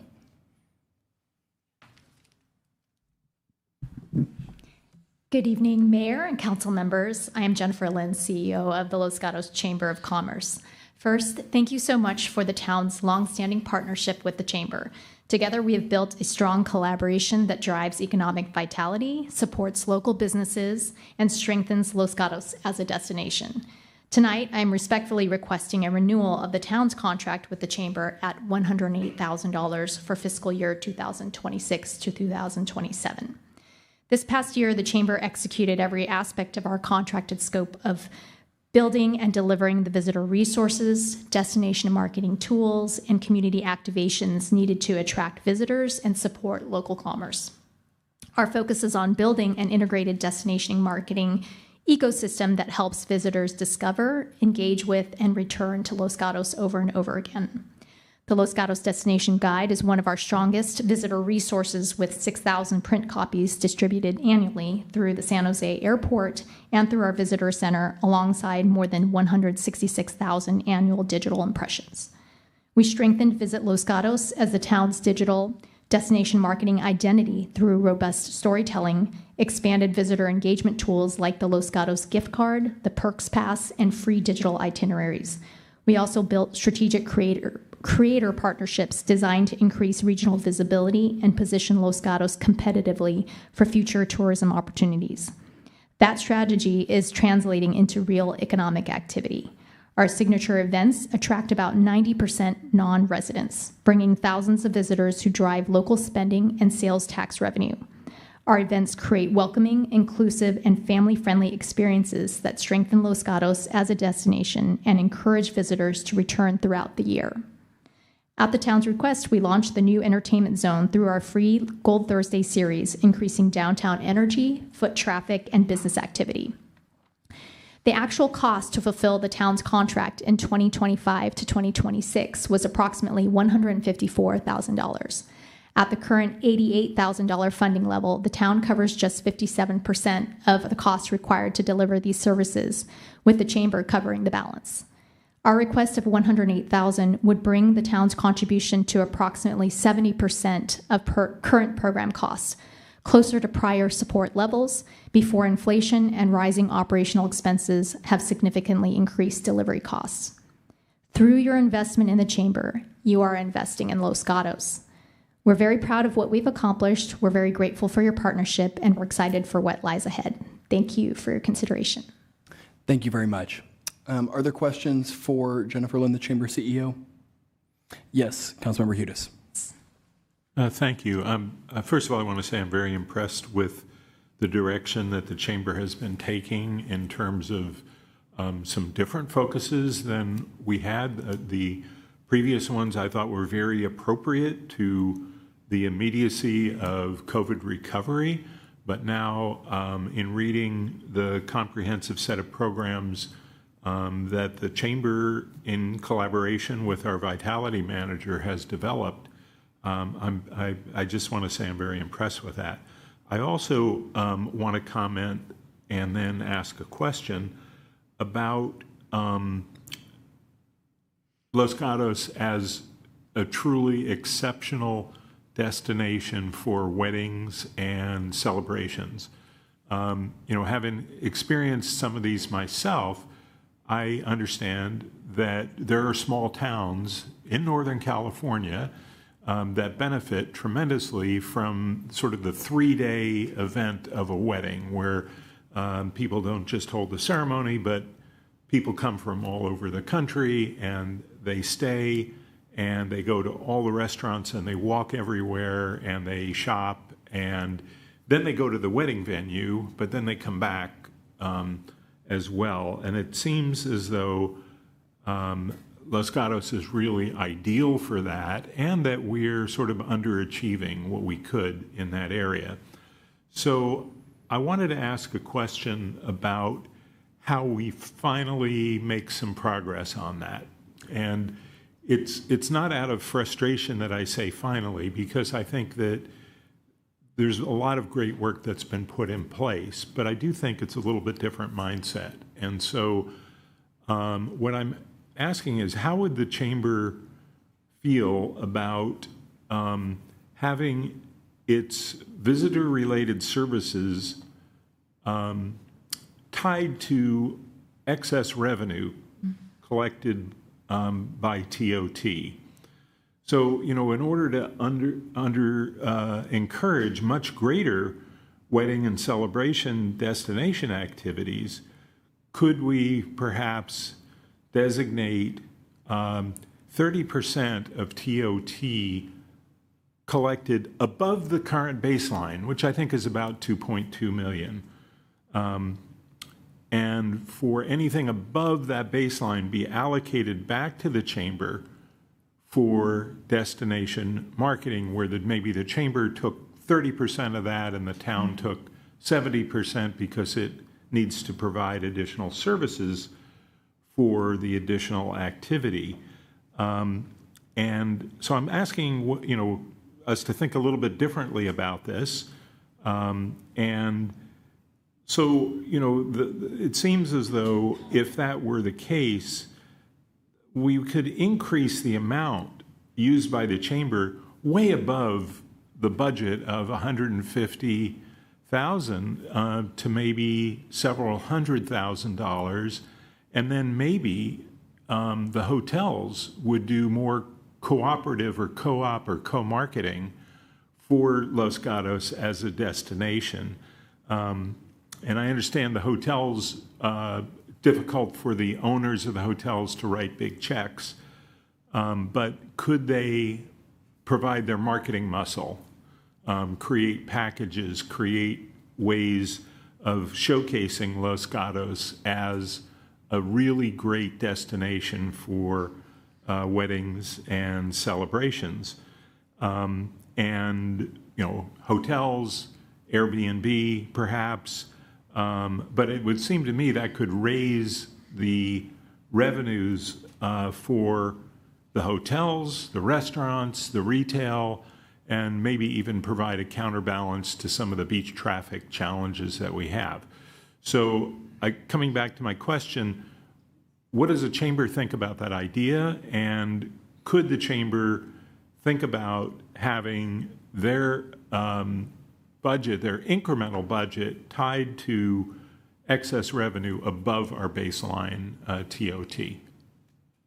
Thank you, first of all, for the affirmation of our initiatives and our work. I appreciate that very much. And I do also agree with you that Los Gatos is a gem, and I think well poised to be elevating our profile as this destination for multi-day stays. And I do think there's room to grow there.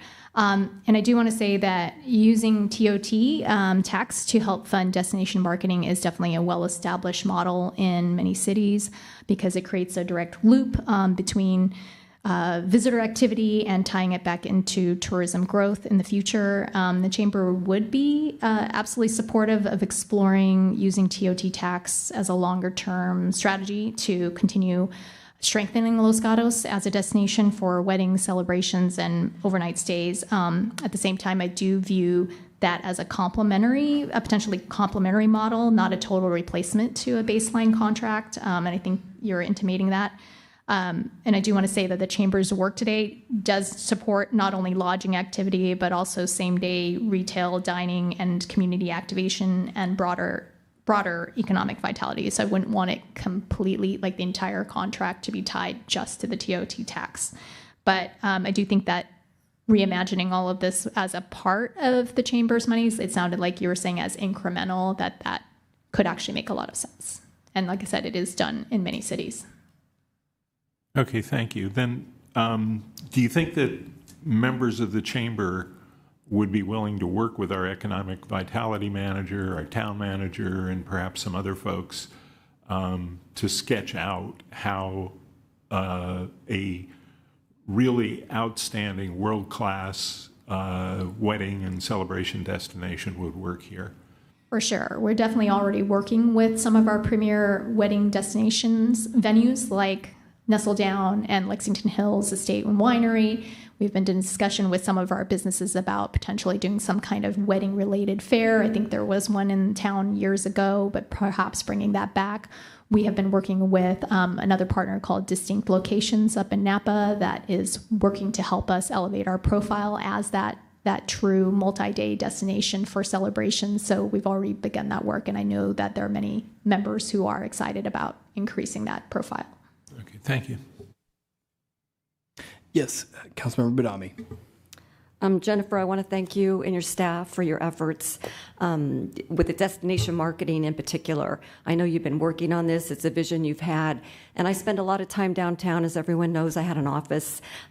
So I'm right on North Santa Cruz Ave. But over the last year or two, I mean, I have noticed a significant number of what I think are non-residents, because I don't understand a lot of the different languages that are being spoken. So clearly they're being flown in or arriving from other places for a weekend or a couple days stay. And not just on the downtown, but I also do the Lexington Trail almost daily. I also pass Mr. Risto as well.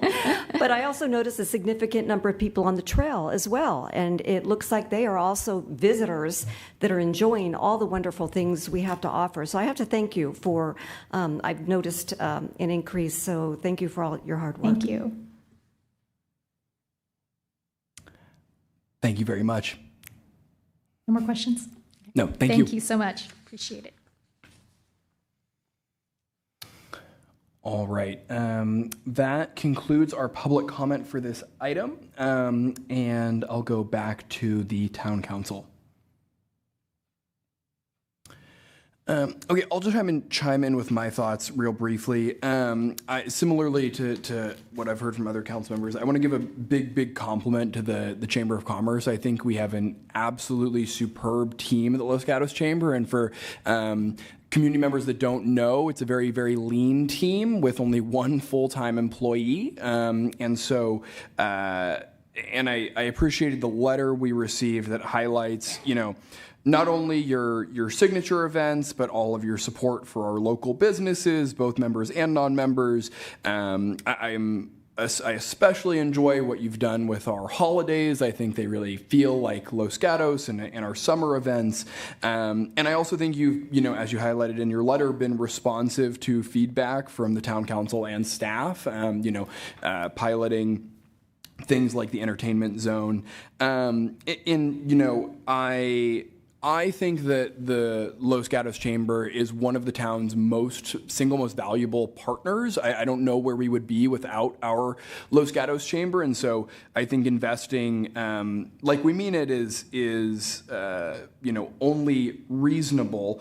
I hear from staff the perspective of wanting to look more holistically at economic development. I think that makes a lot of sense, and I know we're not in a position this evening to do that, but I appreciate that perspective, and I think that's helpful. I also do appreciate the thought of, again, wanting to get a little bit broader when it comes to not telling the chamber exactly every single thing we want to do, from whether it's destination marketing or what have you, but more holistically granting a dollar amount and having the chamber as the experts implement sort of the high level vision. But I just want to say at a high level, and then I'll turn it back to the rest of the council, that I am somewhat sympathetic to the chamber's request, given the major investments they continue to make in the town of Los Gatos and the degree to which costs have increased without the town responding. Yes, Vice Mayor Risto. Thank you. I've always been a huge fan of the Chamber of Commerce, and I feel like, your presence, your engagement with the businesses, the new programs. I think I can see you, Ms. Linder. And I think these things are critical. I also look at the fact that you did have a contract that was extraordinarily detailed, how many clicks, how many posts, how many whatever.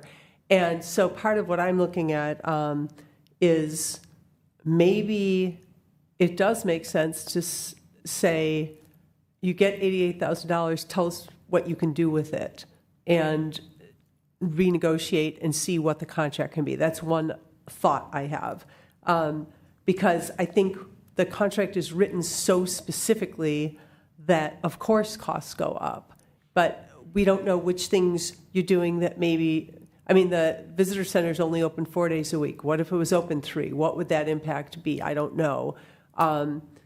The other thing I think about is I volunteer every year for the Wine Walk. I know that the events that you create remarkably just pull people, like Los Gatos pulls people from all over the Bay Area because of our quaintness, because of our businesses, because of our welcoming sense. And I know very few of those people spend the night. So I think our big events and our big draw is daytime visitors. And I think we want to continue to pull on that. The wedding destinations that I think of and that you pointed out, none of them are actually in Los Gatos. So if people did have a wedding there, they may or may not stay in Los Gatos. Or if they were driving all the way up, they might then head over to the ocean or go to Santa Cruz or do other things. So I don't think we're kind of a self-contained location where people will stay here and do everything in town. But I do like, in the past, I know some of the hotels were putting together packages that involved doing things in Los Gatos and going to the beach and going to the mountains for wine tasting. So I think we're a good base for those things, and I think probably that can grow. I also think that some of the work that went into destination marketing was creating the really inspired and thoughtful and fantastic visitor's guide, the physical visitor's guide that's at the airport, that's in the hotels, that's all over the place. And I think that says a lot about Los Gatos, and I think that was a huge accomplishment by the Chamber. I'm assuming all the work that went into creating that was the big lump of the work, and maintaining that is still work, but it's not the same expense.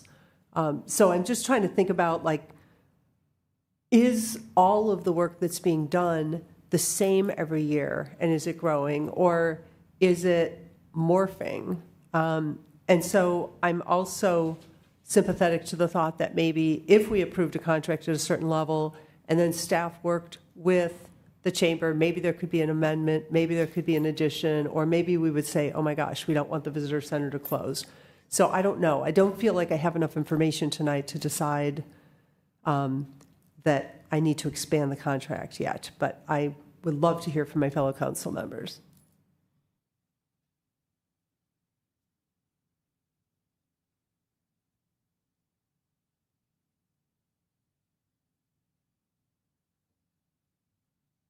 Yes, Councilmember Hudis. When I look at, what the Chamber is doing now, it is very, very different than 5 years ago when we were just entering the pandemic. And it's very different than what it was before. So we didn't just go back to what was before. So I think there's been a tremendous amount of definition, innovation, and ideas that are coming out of the Chamber right now without the town needing to specify those in a great amount of detail. So if I look at, return on investment, and what we're talking about is an additional $20,000, I feel fairly confident that the Chamber, as it's constituted now, will come up with a return on investment that is worth it for the additional money. So I would be supportive, but I would say that I think that it needs to be linked to a reimagining of economic vitality in Los Gatos. And I put forward one idea. There's probably other ideas as well. And so I would only be willing to support the additional $20,000 if the Chamber were willing to work with the town, with other businesses that maybe are not members of the Chamber, to really take a run at a serious incremental growth through destination marketing and through not just destination marketing, but Los Gatos as a world-class wedding and celebration destination, and making it a place that would stay. And going along with that are defining a new financial model for funding those activities, because I think they're way in excess of the 55,000 or the 33,000 or the 33 plus 20 in order to make something like this work. And so I would be interested in expanding the request as it's been made, but also with the commitment that I heard from Ms. Lynn to work on this idea so that we wouldn't be back here looking at necessarily another $20,000 to add some more activities in, but we were looking at a true partnership and revenue sharing where we saw TOT increase substantially. We know that sales tax will also, but it's much more difficult to attribute sales tax to this kind of activity. But TOT, I think it could be very directly related to that. And so where would you get TOT, increased TOT? Well, you get it through a better vacancy rate or a smaller vacancy rate at the hotels. You get it in higher room rates. You get it in the hotels upgrading their facilities over time to make them more attractive, because that is a very important part of it. But it may also involve exploring Airbnb as well, and not the old Airbnb where somebody came in and slept on somebody's couch for the weekend, but the kind of Airbnb where someone takes a house and the wedding party stays in one house, and then another house is taken for other guests, and they contribute substantial additional revenue. So I would be in favor of the increase that's been asked for, but with the requirement for me to start to work on something that's really transformative. Councilmember Badami. So my question probably is more for staff.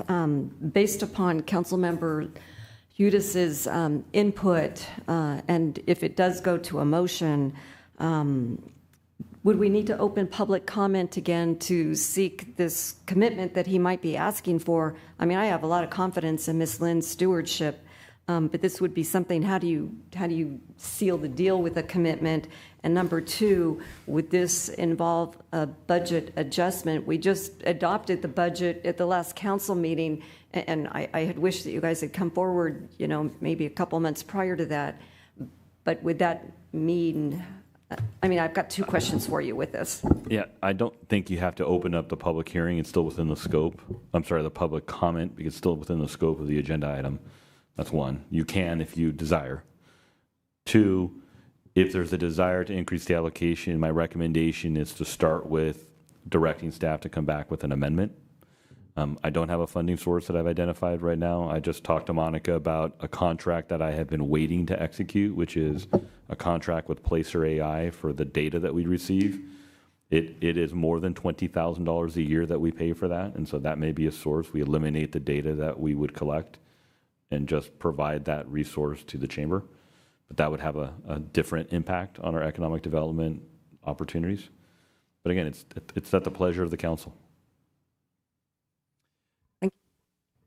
Yeah, the way I interpreted what Councilmember Hudis was talking about, and please correct me if I'm wrong, but I'm hearing some level of consensus that over the next year we need to holistically discuss what economic development means in Los Gatos. I think that I'm hearing from everyone, and so I wouldn't necessarily think that we are directing the chamber to engage in these specific activities. I think it's it would be a discussion between staff and the chamber about how to re-envision the model.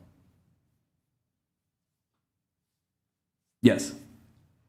Yeah, I agree with those comments that I'm not prepared now to articulate a program. And I think what I brought forward is only one of several that could be part of a way of looking at this. So, like I said, I would be supportive of, the increased amount. The chamber seems to be willing to work on some of these new ideas. But I'll tell you, I wouldn't be willing to do that again next year if they haven't done it. So that would be, from my perspective, I wouldn't want to see another increment coming back without us kind of rethinking this. So It's just my position on it. I'm not asking the chamber to agree to that. Thank you. Yes, Vice Mayor Risto. Thank you. Question for the manager. So I don't think I quite understood what you said before. I mean, that basically if we approve this contract as it is, you would then look toward the AI work, or if we approved it with an increase, you would look toward that? Explain. The current staff recommendation has been programmed into the budget for next year. If the council's desire is to enter to an amendment to increase that by 20,000, we would probably either go to the ending fund balance, which is negative, or the projected ending fund balance, which is currently projected to be negative next year, or look at an alternate source like our data contract, since I have not executed it and not executing it, and then reallocating the funds to the chamber. So I don't know that I'm willing to do that. I would like to know from our economic vitality manager. I mean, this sounds like this is information that you were intending to use to drive vitality. It is part of our draft kind of strategy that we're looking at right now, and the things that Chris and I are discussing. We, if that's the will of the council, we could definitely make changes.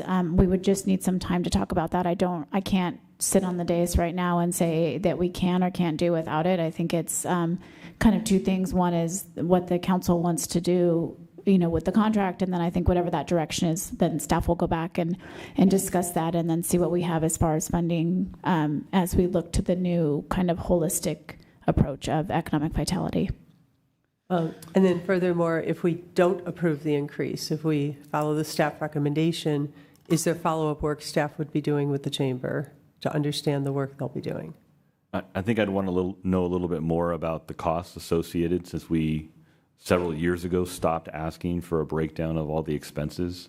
For obvious reasons, a lot of them are small dollar amounts and whatnot, and it could be administratively burdensome. But I'd want to get a better understanding of this $150-some thousand cost. 150 something? I think that was the quote yes. of the total cost of providing this program. Right. Let me just highlight, we have a number of partners that we work with that we provide subsidies to. LGS Rec, we service with a building at a high amount of subsidy. They will be coming to us in the next year or two to continue our 55 plus with the grant that's expiring, and that grant's $250,000 a year. And so if we want to continue our 55 plus, we're going to be looking at that. We work with NUMU and the Friends of the Library. We provide very below market leased property for them to operate. In the case of the Friends, we derive a pretty significant investment in return from money that goes to the library. And with NUMU is, according to the reports, driving activity to come to the town. And so this is no different than with the chamber and the partnership we have. It's really the desire of the council. What level of investment? What are you asking for that investment? And what are you expecting in return to demonstrate the return on that investment? And that is completely within your purview how you want to set it. Our recommendations, I'm okay. You not taking the recommendation. It is your choice. But I would really like to look at least in regards to economic vitality, what do we really want to do? Because our investment isn't just 88,000 or 108,000 if you go there. Salary and benefits of staff, there are 3 different events that we have. The dollar amount that you would allocate at 108,000 is a significant percentage of what we currently offer in events for the 3 events that we have. There's a lot of pieces to it that when we make a piecemeal decision, and we did this at the last meeting where we allocated $50,000 because of a request that came from a group in the public. We make a decision, snap decision, and then now we got to deal with how do we implement that. And so here, yes, you could allocate $20,000. Will it break the bank? No. But once again, we're making a change, and we don't really sit and think about the actions we're trying to make. And I think Councilmember Hudis hit upon one of those. If there's a desire to increase visitors, the data just from the reports that we're seeing show about a 26% leakage of folks that are not staying overnight, right? Do we want to make an impact on that number? Working with the chamber, we've got to figure out what's the best approach. Is the visitor guide really the best approach for us to do that? Is it really getting and penetrating and resulting in people coming to our community? Or if I just gave you a block grant of money that says, here's generally what I want you to achieve, go do it and demonstrate what you did. Some of the initiatives may fail. Some of the initiatives may be wildly successful, and the kinds of things that we as the council and staff would have not directed as a condition of the money that we're giving the chamber. You know, in some cases, you may want to let them run free and let them succeed, and then let us decide, yes, that's something we may want to invest more in. It's just really what the council desires. I'll just say, I think those are all good points. I think one of the challenges with trying to dictate the work of the chamber is they're an entirely separate entity. They're a nonprofit. It's not really our role to tell the chamber what they should and shouldn't do. And this says, I know at one point this was a contract for service. I don't really think I mean, in some ways it is, in some ways it's very much not.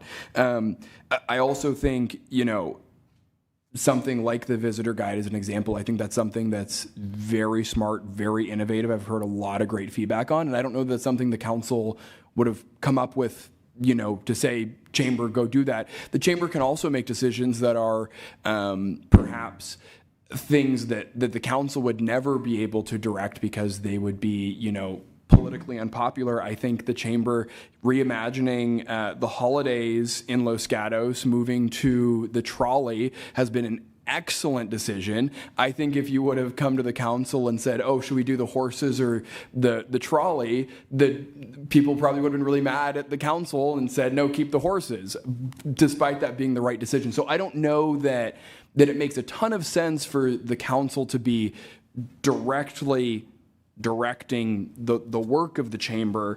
And so, I mean, at a high level, I think the town of Los Gatos should be providing the chamber the resources it needs to succeed and letting the chamber do what the chamber does. And I think they've been very successful. I would definitely be concerned about, pulling back on something like the Placer AI. I think that's been a very, from everything I've heard, that's been a very effective tool. I think that's an asset. And so, I don't know the right dollar amount. Again, it seems like we need to have a larger conversation about this that we all seem game for. But for me, I think we might want to add, I don't know if the 108 is the right number, but I do still think giving the chamber a little bit more wiggle room over the next year to succeed, I think still makes sense for me.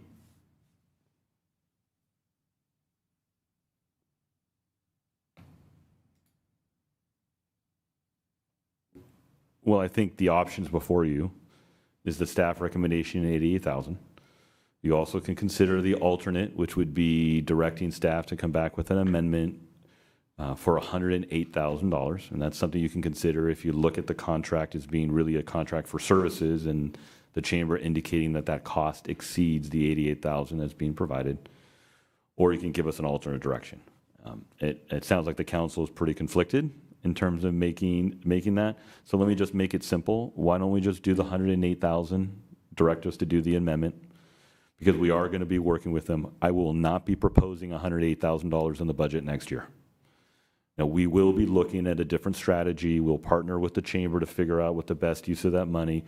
Maybe it's a block grant. Maybe it's a block grant partnership on TOT. Maybe it'd be a whole variety of different things. But what we have to do is we have to start looking synergistically at what we're doing and leveraging the assets and attributes of our partners that they're best at with what we're best at for ours, and maximizing every dollar that we have to get what's really the goal. Driving activity, getting people to stay, getting people to spend, and getting people to enjoy the highest quality experience when they come to our community. So I will make that alternate recommendation that you direct us to do that. Okay, so that would be $108,000 for this upcoming fiscal year, and over the coming fiscal year, you will work with the chamber to bring back something else for the council to consider for the following fiscal year. Potentially, yes. Okay. Councilmember Hudes? I'm prepared to make a motion. Please. I move to direct staff to come back with an alternate proposal working with the chamber for a total of no more than $108,000. And I don't think I need to add the language about next year. That's what we're going to do next year. So I'm going to just keep it at that. Councilmember Badami? A second. Okay, and so to clarify, we have a question from Councilmember Rennie. Just one sec. To clarify, and maybe this is a question for the attorney, the council, could the council allocate the 108 this evening and then have the contract discussions over the coming year? The agenda description is broad enough to encompass a change to the contract amount. I understood the town manager to be suggesting that the staff return with information regarding where the extra 20,000 will come from, so that the council will decide how that's funded.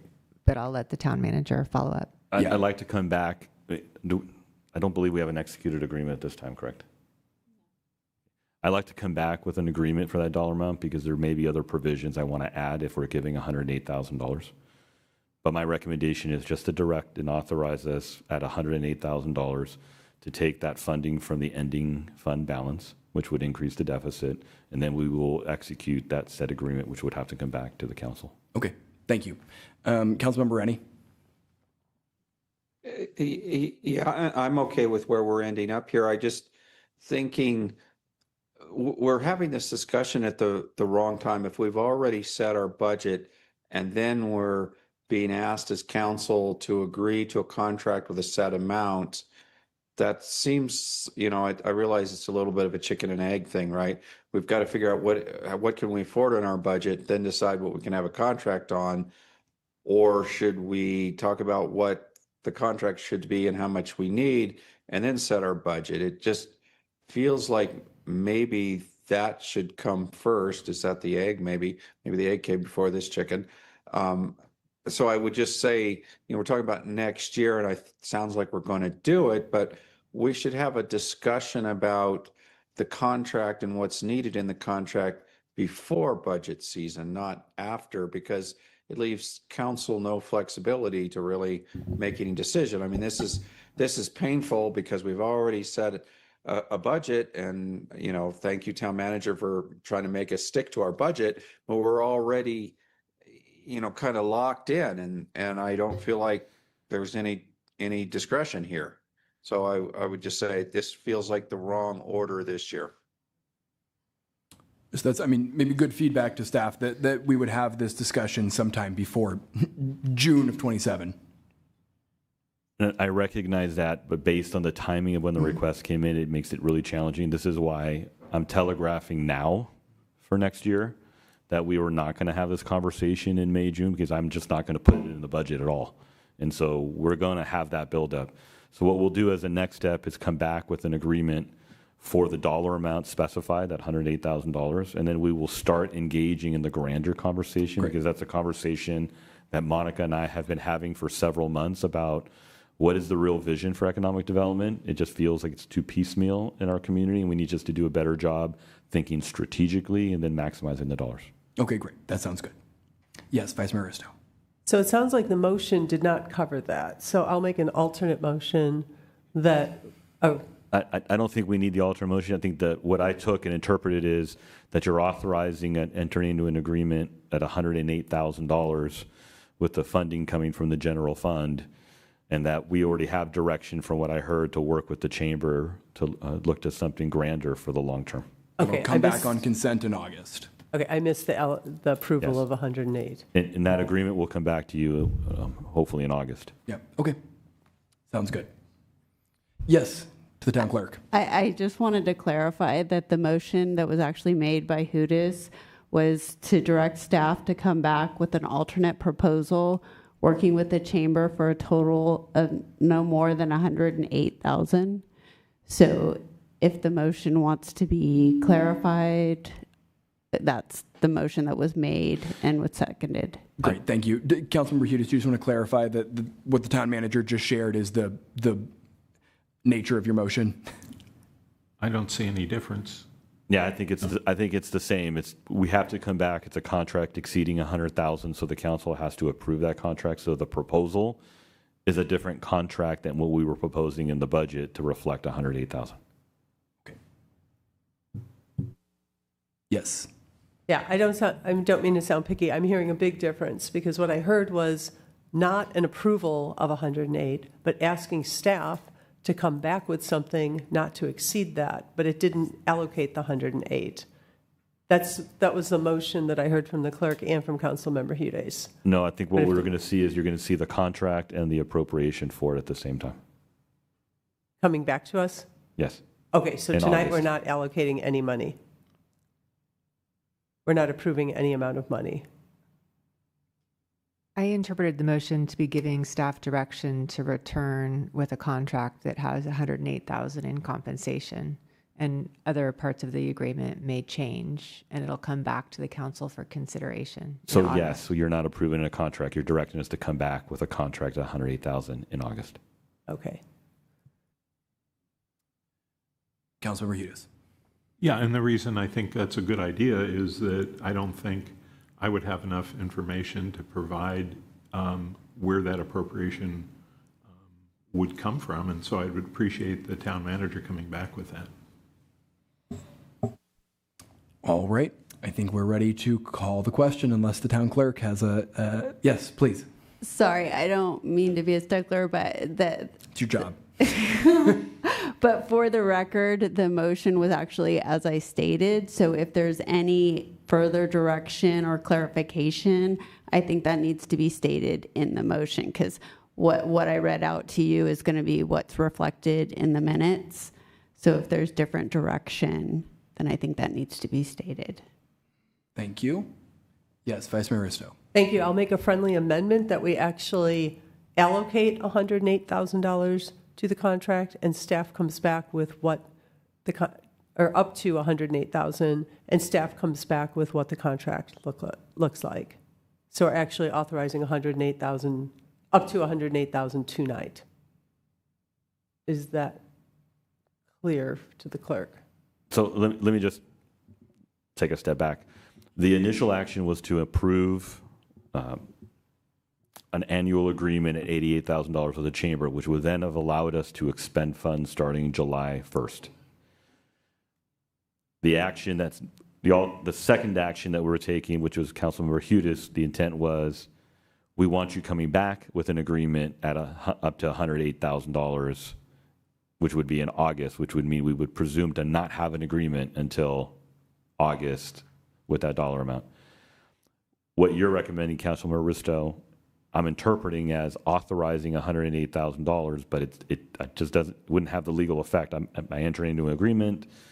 I think No, you're right. You're right. I'm wrong. I think maybe the easiest, let me ask for a substitute motion that make it really easy, that the council authorize the town manager to execute an agreement with the chamber to the amount of $88,000 and to return to the council in August with an amendment that would increase that allocation to $108,000. That would allow us to expend the funds starting day one and then bring back the increased allocation before they have exceeded that $100,000. That's a good way to do it. Councilmember Hudes? I'm prepared to make that substitute motion. Then please do. So it would be to approve the contract as stated for $88,000 and for staff to come back with a proposal working with the chamber for up to $108,000. You? Yes. Second. Excellent. Thank you. Okay. Seeing no other hands raised, I will turn to the clerk for a roll call vote. Councilmember Rennie? Aye. Councilmember Hudes? Aye. Councilmember Badami? Aye. Vice Mayor Risto? Aye. Mayor Moore? Aye. Passes unanimously. Thank you all very much. Thank you very much to the Los Gatos Chamber. Good to see you as always. Okay, we're going to go back to item 22, assuming that Parks and Public Works is ready to go.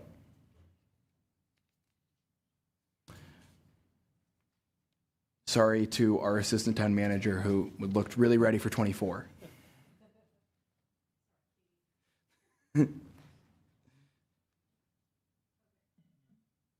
All right, so I think we've worked out a motion. So we went back, verified everything, verified all the numbers, so I can tell you application cost, plaque cost, installation cost, the cost of each bench, and 10-year maintenance. aggregated all of that, put it into a motion. You want to use this one?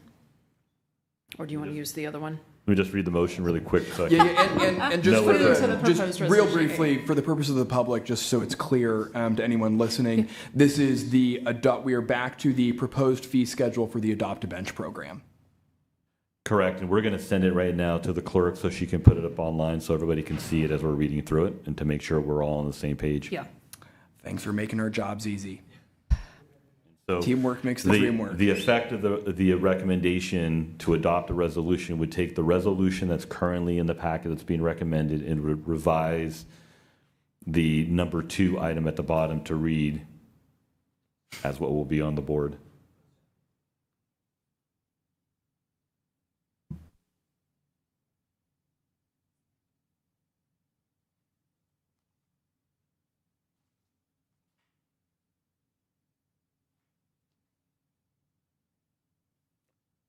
I could read it if you want while we're waiting for it to get projected.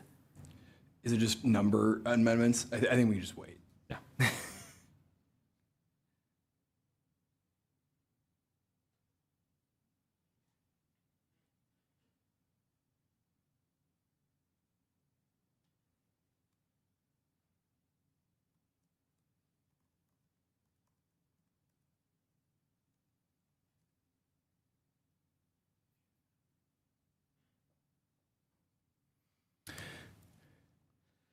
So the recommendation would be to adopt the resolution as provided in the package with the amendments of item 2 to reflect an amended fee for an initial bench application installation at $7,517 for the initial 10-year term, the fee for each subsequent 10-year renewal term at $2,958, and the fee for just a plaque on the existing bench and initial 10-year maintenance period at $3,638. So that would mean somebody who is dedicating or sponsoring a brand new bench would be paying $7,500.17, and they would be getting the bench plus the first 10-year maintenance. And since those benches tend to last longer than 10 years, if they want to continue that sponsorship, they would pay an additional $2,958 for every 10 years after that. Or if they want to sponsor an existing bench that hasn't been dedicated and they want to do the application and the plaque that goes on there, they'd be paying $3,638, which would cover the plaque, the application fee, and the 10 years of maintenance. And with that, I'll turn it back to you, Mr. Mayor. Thank you very much. My only question on this is, I assume that staff would very clearly publish on the town website that you have 2 options and share those dollar amounts up front? Yes. Okay, great. Thank you. Okay, I will look. Yes, Councilmember Hudes.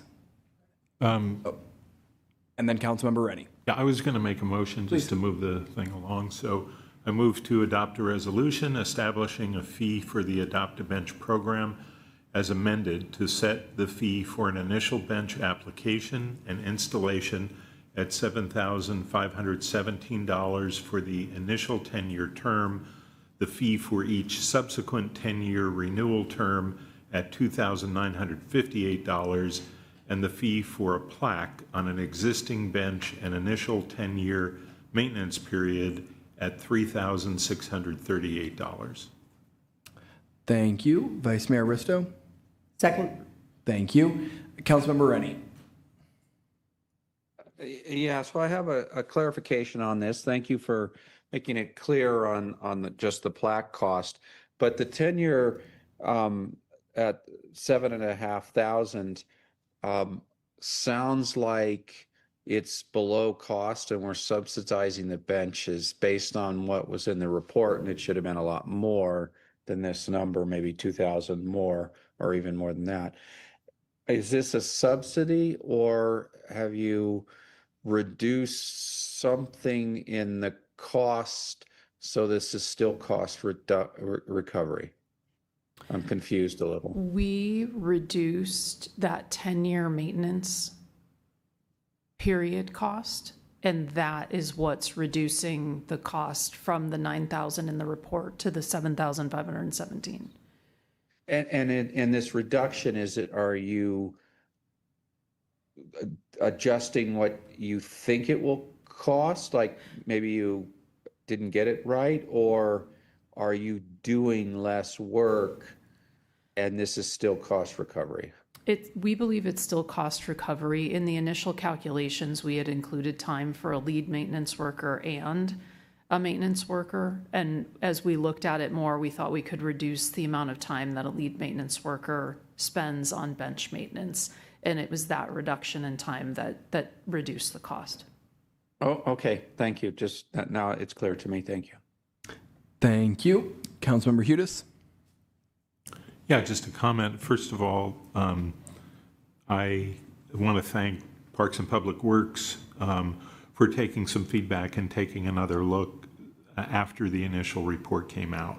And I feel that I am fairly confident that the $7,500 is attainable because Saratoga charges $7,500 per bench, and they are the highest municipality. The other ones were at $5,000 and $3,000 per bench, and so I think that it's it's probably very realistic that we're not very different than Saratoga in what goes into the benches themselves and the maintenance costs. And when I looked at the initial maintenance estimate, I appreciate you're sending that. It did just look high to me in terms of how many hours were going to be spent maintaining each of these benches at the, it was close to $5,000 level. So having looked at the numbers, I feel pretty confident that this makes sense and that we're not digging a hole for ourselves by underpricing this at all. It is a jump for our residents. It is twice the current cost, and that is significant. But I also think that we have to be responsible in terms of what really goes into maintaining these. These are a beloved part of our community. They're part of the community character of Los Gatos to have these benches and to be able to word them in an appropriate way and to commemorate people who are then sort of recognized for a long time in the community. So it really is part of our character of our town and our community to be able to do this. And so I'm glad that we were able to reach a level where it's not costing us money, but we're definitely not the low spender on this when you look at the other communities. And thank you for preparing the comparisons to other communities as well. Yes, Vice Mayor Risto. Thank you. I appreciate the work you did on this. I do agree that we probably should not be subsidizing, private donations. So I appreciate that this is cost recovery. We need to be looking at that everywhere if we're going to be responsible users of our taxpayer money. One of the thoughts I had, which is not part of the motion, but I think going forward, hopefully it'll either be online or easily accessible for somebody wanting to do a bench to have a map that indicates where existing benches are that can be adopted, so somebody can know where that is. And the other thing would be, I don't know how hard that is, but to have in your mind, I know that there's certain parks that are oversubscribed, but if all of a sudden 40 people wanted to put benches in Bachman Park, we'd probably have to say no. And so I think, that doesn't need to be a council policy decision, but for parks or the Parks Commission to have an idea that, I don't know if we want to be this specific, but certainly a map of where the existing benches are, and potentially on that map, a location of desired benches. If it's identified, gee, we only have one bench at this park and we'd like 3 more or something, so that when someone's making a choice, they can make an easier choice. I'm really glad that you brought this up because I was listening to Ms. Child's comments, even though we were over here crunching numbers. And we talked about this a little bit when we adopted the policy, but that was months ago. Yeah. So as part of our effort to revamp this program, we did geolocate and map every bench in town that we're talking about as part of this program. With the rollout of the program in July, there will be GIS-based story mapping. So anyone can go into any location in town, see a map where all the existing benches are, and they're identified as either having been adopted already or available for adoption to help with that specific issue. And I was feeling her pain as I was hearing it. The pain points that she talked about, the inconsistency with locations, some people being told yes, other people being told no. That's exactly why we went through this exercise. So we can try to put this program back in a box, because I think she's right. I think it probably has been inconsistent in the past. And further thing, I mean, I think we can't promise nothing will ever change, because streetscapes change, parks change. But to the extent that we have these mapped out and we know where we have benches and where we want them. I mean, for example, there's a bench that a group and I had, but it got taken out because of the parklets. So, things change, and it was painful at first, but I understand it. So I think people will have to understand that, which leads me to another thought. If, for example, somebody put a bench in and 2 years into their 10 years, it can't be there. A tree falls and we re-landscape a park or something, would they be able to, would their purchase have purchased them another 8 years in a nearby location, or, Yeah, I think that's such a case-specific thing that we'd have to cross that bridge as we get to it, but we would work certainly to make the community member whole, with the town manager, and we don't. Right. I mean, nothing's forever. I don't want to make any commitments. I think there's some accounting that goes into it too. I think it's, if you desire to be there and you bought the 10 years, you bought the 10 years, and then we grapple with case by case, how do we want to go forward with it? Okay, thank you. Great, and I'll just echo Councilmember Hudis' sentiments of appreciation, and I think it's, when I first saw the number, I'm sure some folks in the community will still be frustrated by how high it is. I recognize that it's very high, but I do think this is an appropriate step for us to take. I'm glad to see we're not way out of whack with other communities that do similar programs. And again, I just want to reiterate, this might sound, this program is, it might seem a little silly to some to spend so much time on this program, but I think it's really important. I think a lot of these benches are memorial benches. This is an important thing, and so I appreciate staff putting the time and effort it clearly required to get this across the finish line, so thank you. And then Councilmember Rennie, and then we'll call the question. Yeah, thank you, Mayor. I just want to maybe understand a little better for my own edification. I agree with the direction we're taking here. I just want to make sure I understand. When I read the report, it didn't jump out to me, or it seemed to me that we haven't been charging people for 10 years. We've been giving them a bench in perpetuity, and now we're changing it so you basically purchase a bench for 10 years, and if you don't renew, that's now a location available for other people. If I'm understanding this correctly, then we have a lot of benches that could become available at some point because we didn't have a 10-year program before.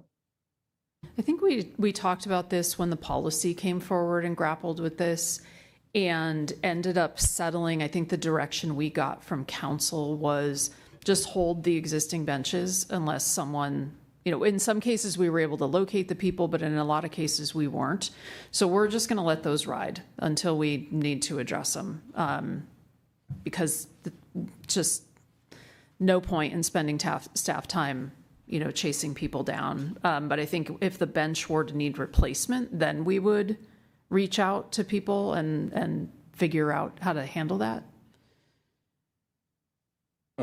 Okay, so I sort of remember that discussion. I forgot where we landed on it, and I'm sure we were trying to make it less cumbersome for staff. And again, I'm just trying to, the idea that benches might come available is probably a good idea for people that don't want to spend the bigger number and want to spend the smaller number. I don't want to change what we decided, but again, it sort of sounds like we have given people benches until they rot and fall apart, and there isn't any limit to it then. Is that correct? Yes, that is in effect correct. Okay. And maybe that's fair because maybe that was the understanding before. At least I have it in my mind what we're doing. Thank you. Thank you. Can we please take a vote? Councilmember Rennie? Aye. Councilmember Hudes? Aye. Councilmember Badami? Aye. Vice Mayor Risto? Aye. Mayor Moore? Aye. The motion passes unanimously. Thanks again to Parks and Public Works. Okay, so quick time check. It is 10 p.m. We have 2 items left on the agenda. We're doing well for having a very packed meeting, but I think we can get through these in an expeditious and thoughtful fashion. Okay, we will move to item 24, which is, yes, Vice Mayor Risto? Or go ahead and announce the item, and then I'll make my announcement. Yeah. We're moving to item 4, which is a resolution to sell the 4 Tate property. And I will turn to Vice Mayor Risto. Thank you. Due to the fact that my home is within 500 feet of this property, I am required to recuse myself. Thank you very much. We'll let you know when we get back to item 25. Thank you, Honorable Mayor and Council members. Katie Nomura, Assistant Town Manager, here to give the verbal report on this item. And so we are considering a sale agreement for 4 Tate Avenue in Los Gatos. This property was originally used as a fire station and later as a museum. In 2016, it ceased to be a museum and is currently unoccupied. From 2020 to 2024, the town attempted to lease the property for commercial purposes but was unsuccessful. And so on January 21st of 2025, the council adopted a resolution declaring the property to be exempt surplus land and signaled our intent to sell the property. Our HCD has approved that exemption as of August 2025. And so since then, the town has entered into a brokerage agreement with Cosmont Realty. We have some of our representatives with us tonight. So if we have any additional questions, they're available. And then we also went through a rezoning of the property from commercial to residential. We listed the property for sale on the market in February and at a price of $3.5 million. We are happy to report that we have received offers above the listing price, and tonight we are considering an offer by Branislav Vajdik for the property as is for $3.8 million in cash with 21-day due diligence period and a subsequent 21 days to close escrow. They have indicated that they have intentions to renovate and live on the property as their residence.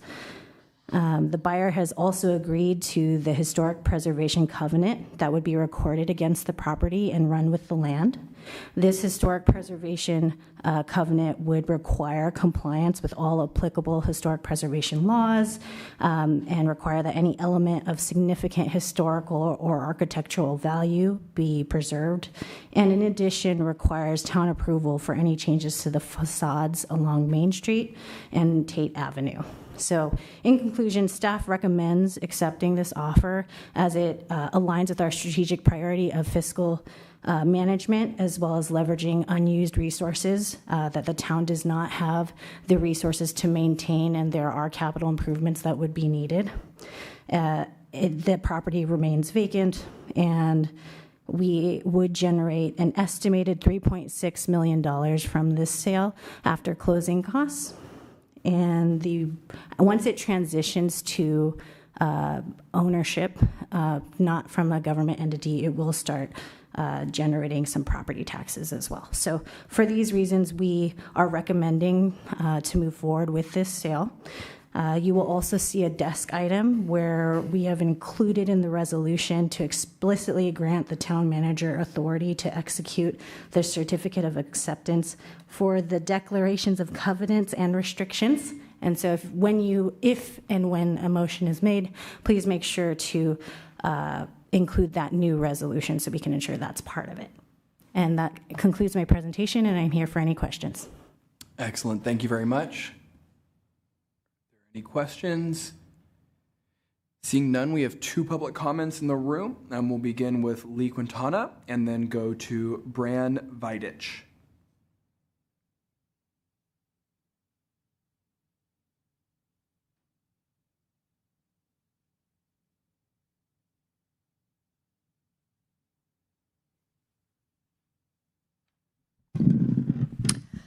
Hello again.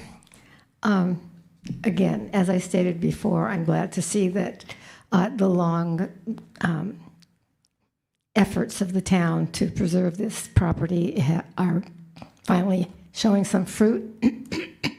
I have 2 comments again about, excuse me, to back up, I have to say I'm a member of the Historic Preservation Committee, but I am not representing the Historic Preservation Committee. I'm representing myself.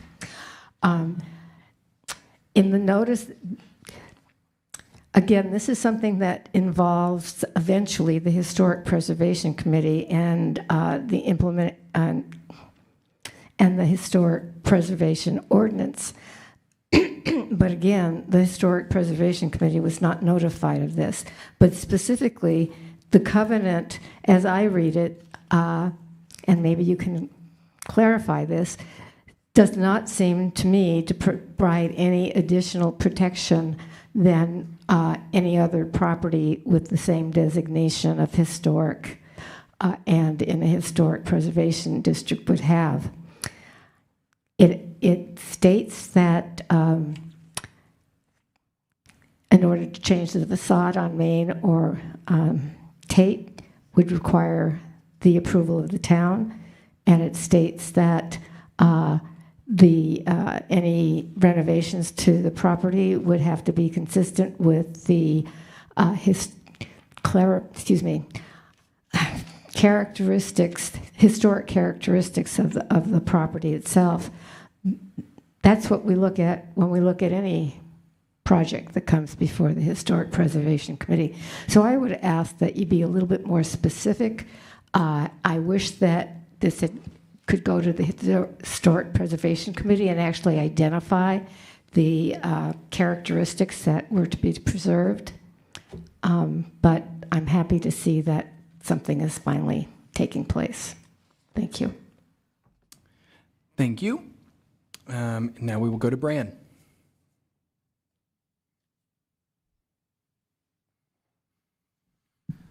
Thank you so much for the opportunity to speak here tonight.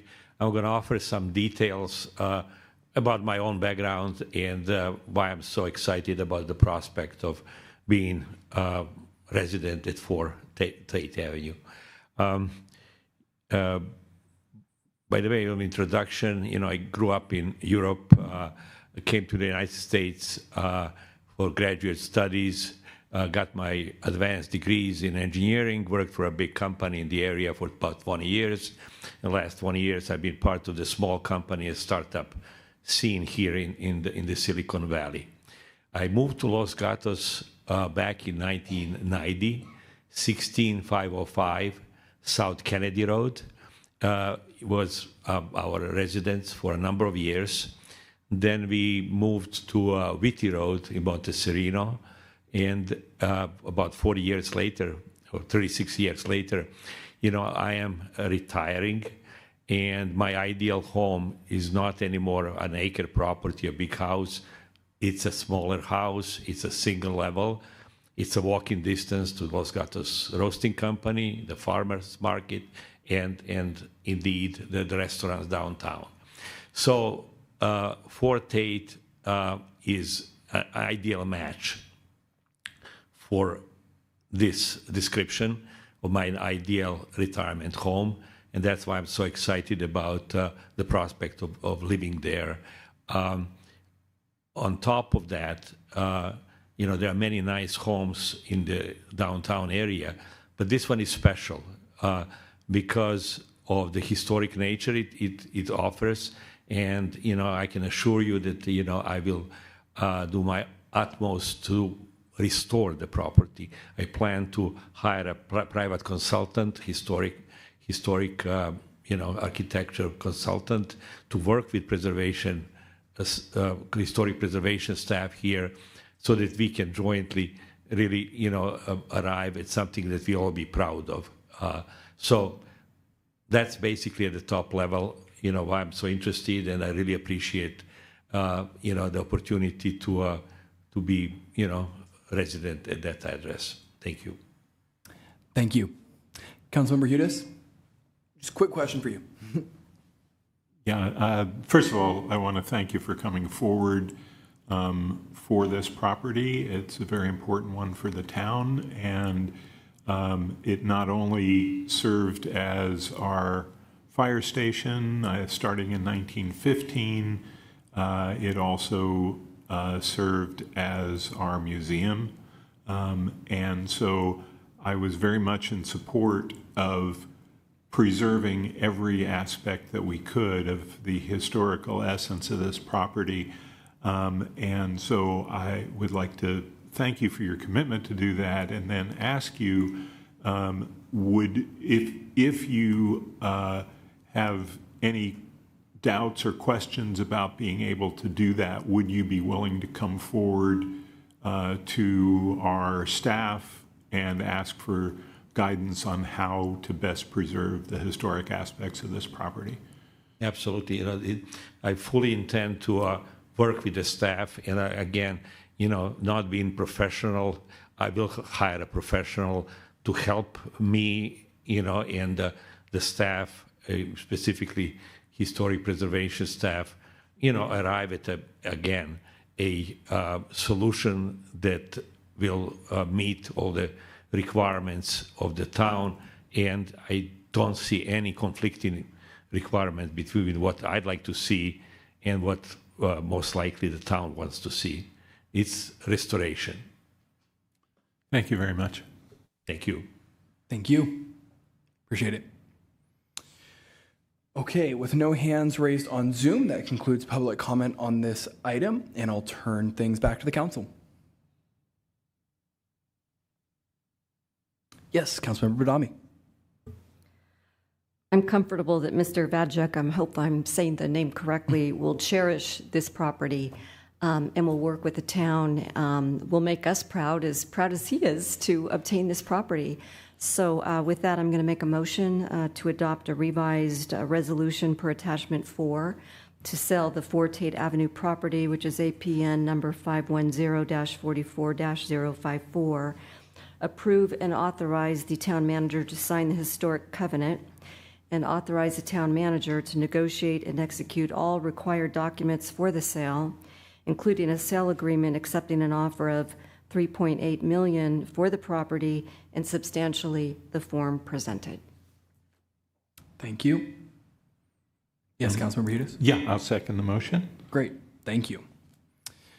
And I'll just comment that this is, this has been a long time. There's been a long process with this property. The town has tried a variety of approaches long before I was on the council, and I think before most folks were on the council. While property owned by a local government is a real asset and something that I think should be cherished and taken great care of, the town spent several years trying to lease this property without success. And I think we have a really excellent buyer who clearly is interested in preserving the historic nature of the property and understands what he's getting himself into. And so I think we have a great arrangement here. I completely understand that there will be, I've received several comments from folks in town who are concerned that the town is selling this property, but I think understanding everything that's involved with this sale, I think this is the best step the town can take to preserve the historic nature of the property. The town is not upkeeping the building like it would if we were going to try to continue to preserve it. So all to say, I think this is a good idea and something that staff has worked very hard on, and I appreciate very much. So I'll support the motion. Yes, Councilmember Hudes. I had a question for staff. So 2 weeks ago, we considered the budget, and in the budget, I believe it was anticipated that there would be $3 million in revenue net of costs to sell it, and now it appears that it's going to be 3.6 million net of costs, which would be 600,000 more that was considered in the budget. So, the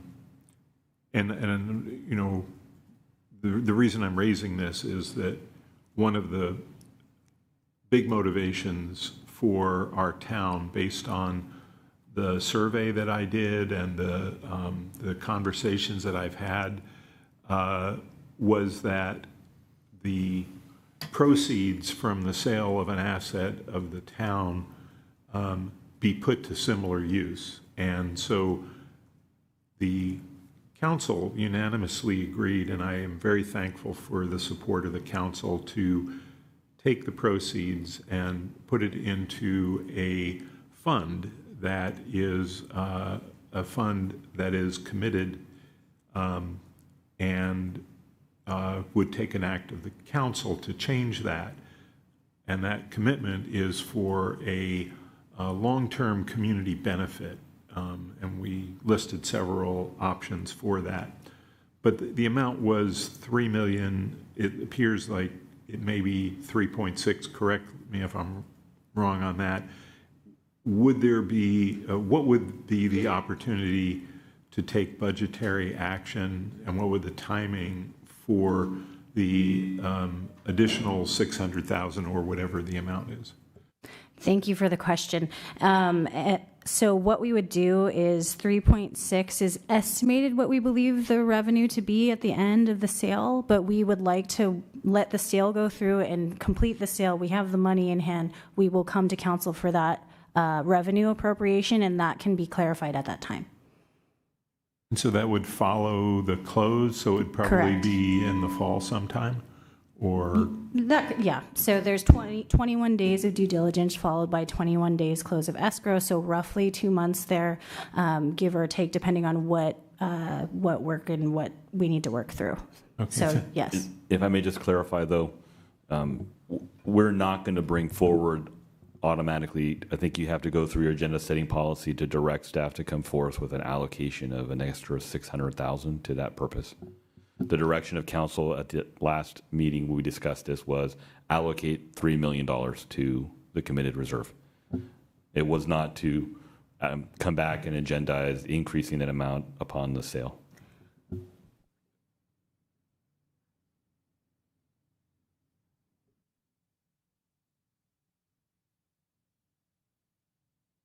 They can decide that. So yes, you can do it. Let's wait for the sale, and then you can give direction. Okay, thank you. Councilmember Rennie. Thank you, Mayor. As you know, I often don't make comments, but I just have to make comments on this. I'm going to echo your comments. I'm in year 12 on the council, and this property had already had the museum move out when I started on the council almost 12 years ago. And it's been a long road. We started off with how can we make some economic benefit out of an asset we have while preserving the historical value of it. And we spent a long time trying to do that over and over and over. And it's been a little frustrating to me as we weren't able to achieve that. And then as time went on, it just became a historical asset that was decaying as an asset. And, we're not, when it's not used, it's not really being kept up, and it does need some improvement. So I'm really quite excited that we're finally taking care of this, and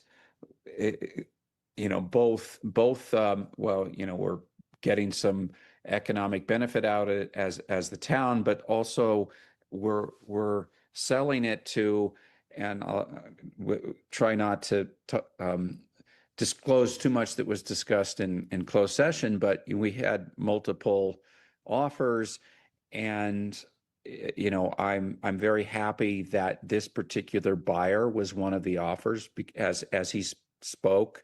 We could even tell that this was the right kind of person that was going to really respect the historical value of this property and preserve it and bring it back, because it really is kind of at a decayed point at this point. So I just want to also say how appreciative I am that we found the right buyer for this. This wasn't just us chasing necessarily top dollar, but also chasing a buyer that would really appreciate the historical value and preserve and take care of this historical gem of Los Gatos.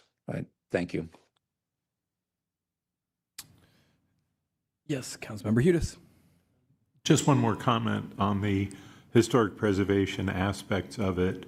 I have to say that in reading the covenant and in the steps that have been taken, I am confident that we are providing strong protection on the historic preservation of this, and I want certainly for the public to understand that we're doing, I think, everything that we can to preserve the historic aspects of this structure.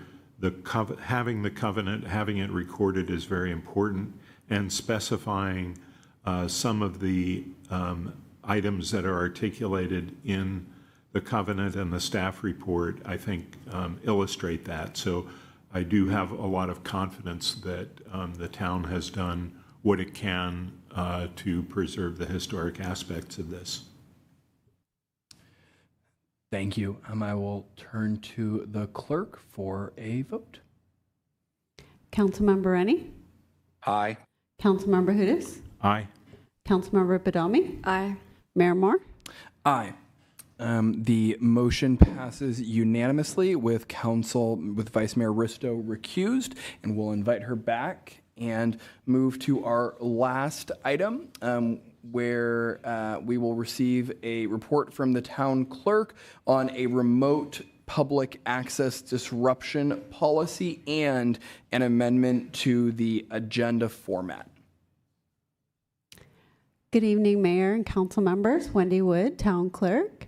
The item before you tonight is a recommendation to approve the remote public access disruption policy and adopt a resolution establishing reasonable efforts to encourage public participation in meetings, and consider an amendment to the Town Council agenda format and rules policy. As background on this item, Senate Bill 707 was signed into law last year and amended the Brown Act to require eligible legislative bodies to provide hybrid public meetings through a two-way telephone or video platform system. In addition, the legislation requires agencies to adopt by July 1st, 2026, a policy addressing how the agency will respond to disruption in service that prevent members of the public from remotely observing and participating in the meeting. The legislation also requires agencies to determine and make reasonable efforts to encourage participation by individuals and groups that do not traditionally participate in public meetings. The town already conducts town council meetings in a hybrid format using Zoom and will continue to comply with those requirements. The action before you tonight are intended to address the remaining requirements of Senate Bill 707.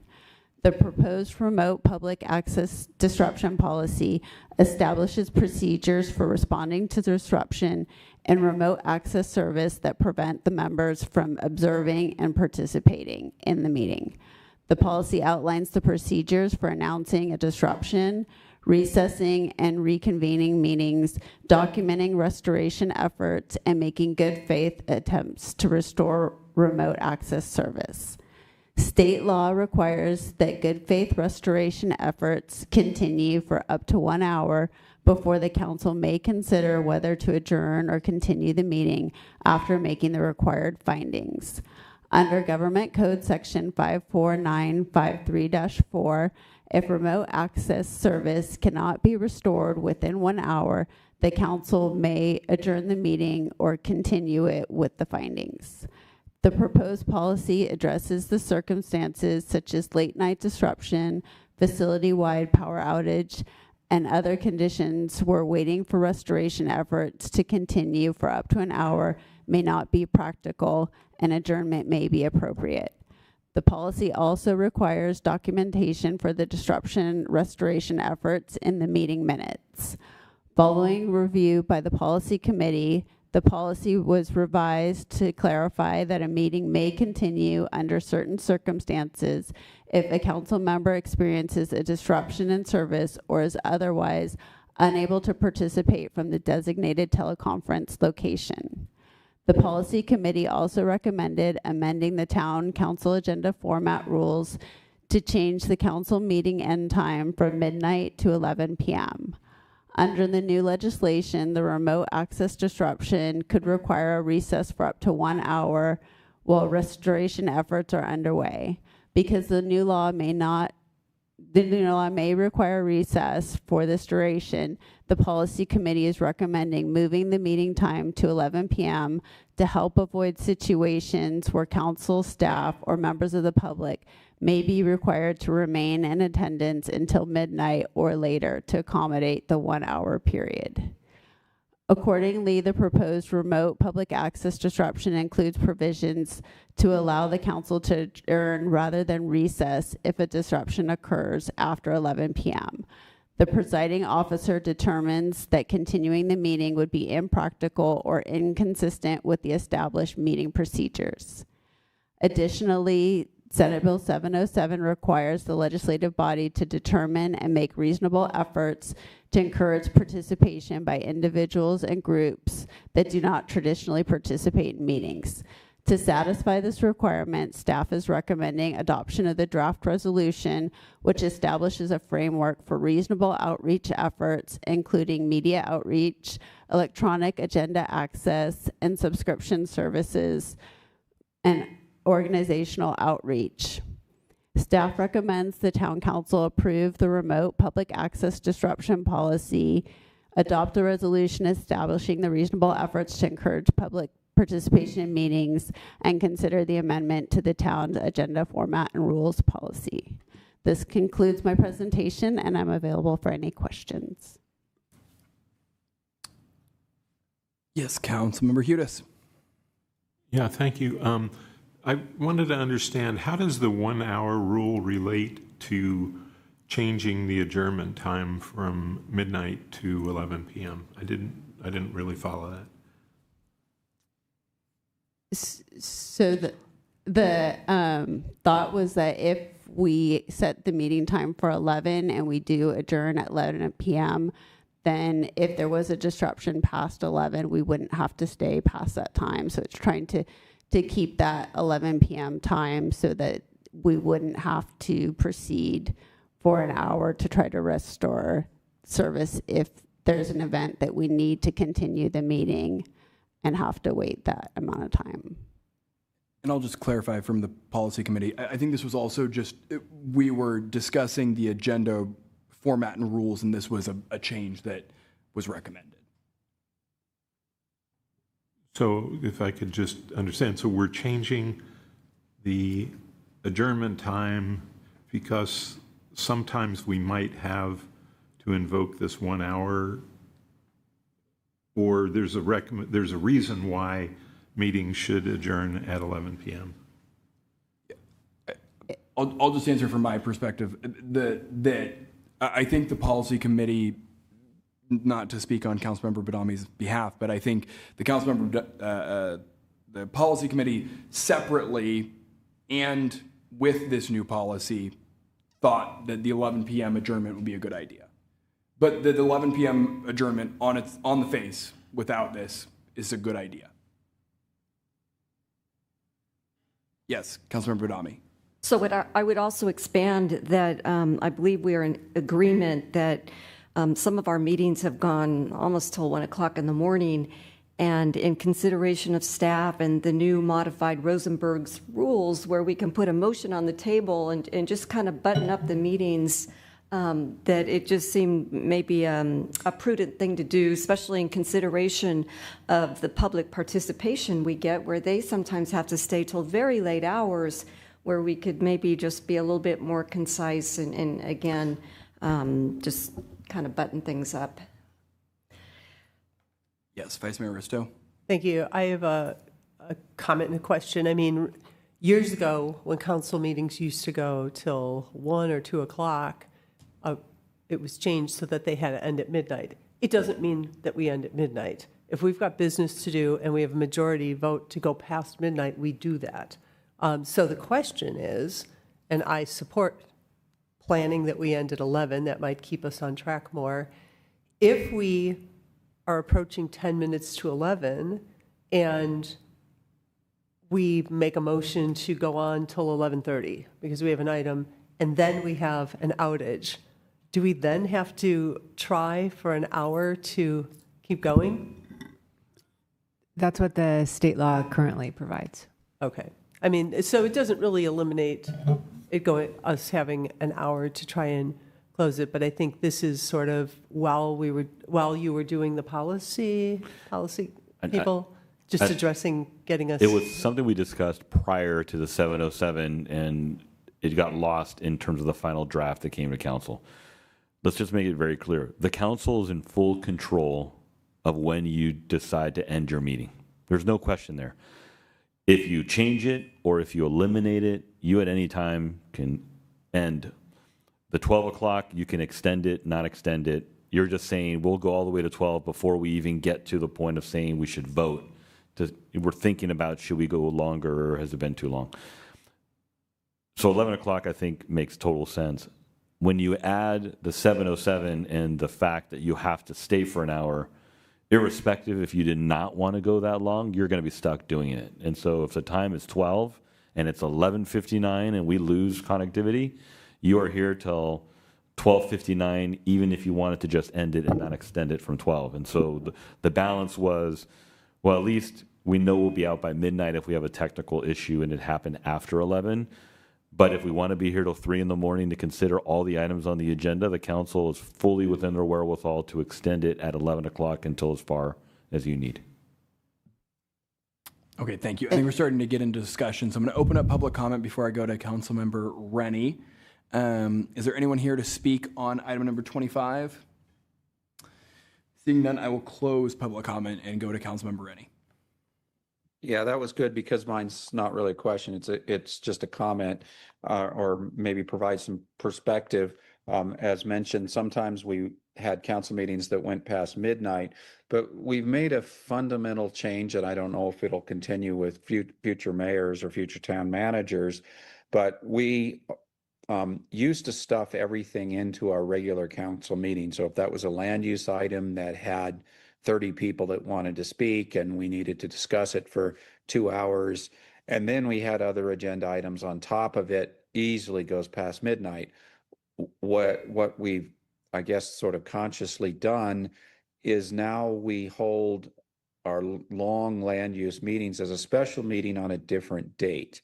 So we don't need to go till midnight nearly as much as we used to, because we're making, this is sort of codifying this idea that we're going to have more meetings in order to cover the long land use ones, and our regular meetings won't need to go as long.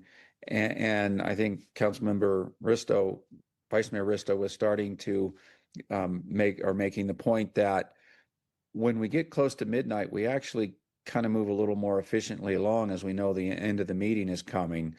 I think if the end of the meeting is supposed to be 11, we'll do the same thing. We'll start moving a little more efficiently, and maybe we make a motion to go a little past 11 like we do a little past 12, but I think it will help us to focus a little bit. So with all of that sort of perspective in mind, I'll say that, I'm supportive of the changing to 11 o'clock idea. Councilmember Hudis? Yeah, question. Have we done any survey or view of how, what time other municipalities have their adjournment time? I have not done that, but then I also wanted to add a little bit of clarification in regards to your question. So it's regarding the 1 hour limit in the late night.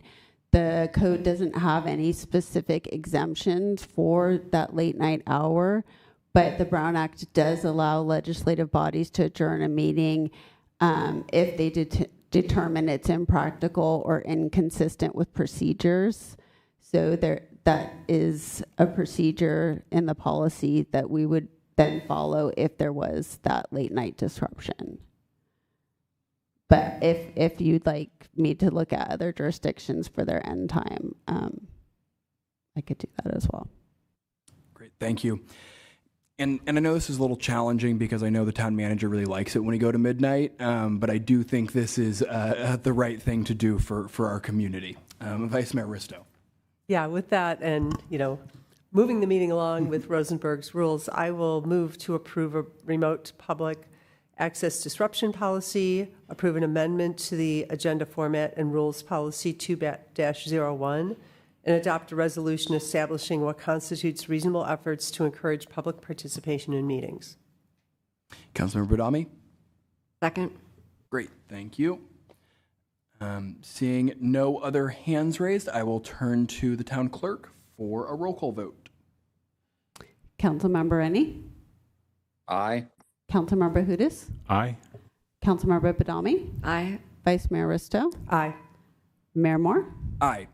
Passes unanimously. Excellent. And look at us at 10:35, 25 minutes before 11 p.m. I will now turn to council matters, and I'll begin with our remote member, Councilmember Rennie. Thank you, Mayor. I had, I guess, 2 meetings of interest. I met with some of the neighbors of the West Valley Muslim Center to get a better understanding of their perspective on the agreement that we actually continued. Of course, I did not give them any assurances of how I was going to vote. I was just collecting information and trying to understand their position, and of course told them that I couldn't tell them how I was going to frame a motion or vote until I've heard all the information. The second item, I met with the developer for the other meeting that was rescheduled for tonight, the Oka Road development. I met with that developer, and I don't think I learned anything new from him that the other council members don't already know. Thank you. Thank you. I'll go to Councilmember Hudis. Thank you. Let's see, on June 3rd, I met with the leadership of El Camino Hospital to discuss their plans for building a new facility in Los Gatos. I was very impressed with their plans and their focus on being truly a community hospital. Same day, I attended the Saratoga Council meeting where they considered a proposal from the town of Los Gatos or whether to negotiate a proposal from the town of Los Gatos for police services. And I have to say it was, I thought it was, Los Gatos leadership did an excellent job of outlining the benefits, the synergies from that process. I participated in 2 Los Gatos Thrives meetings.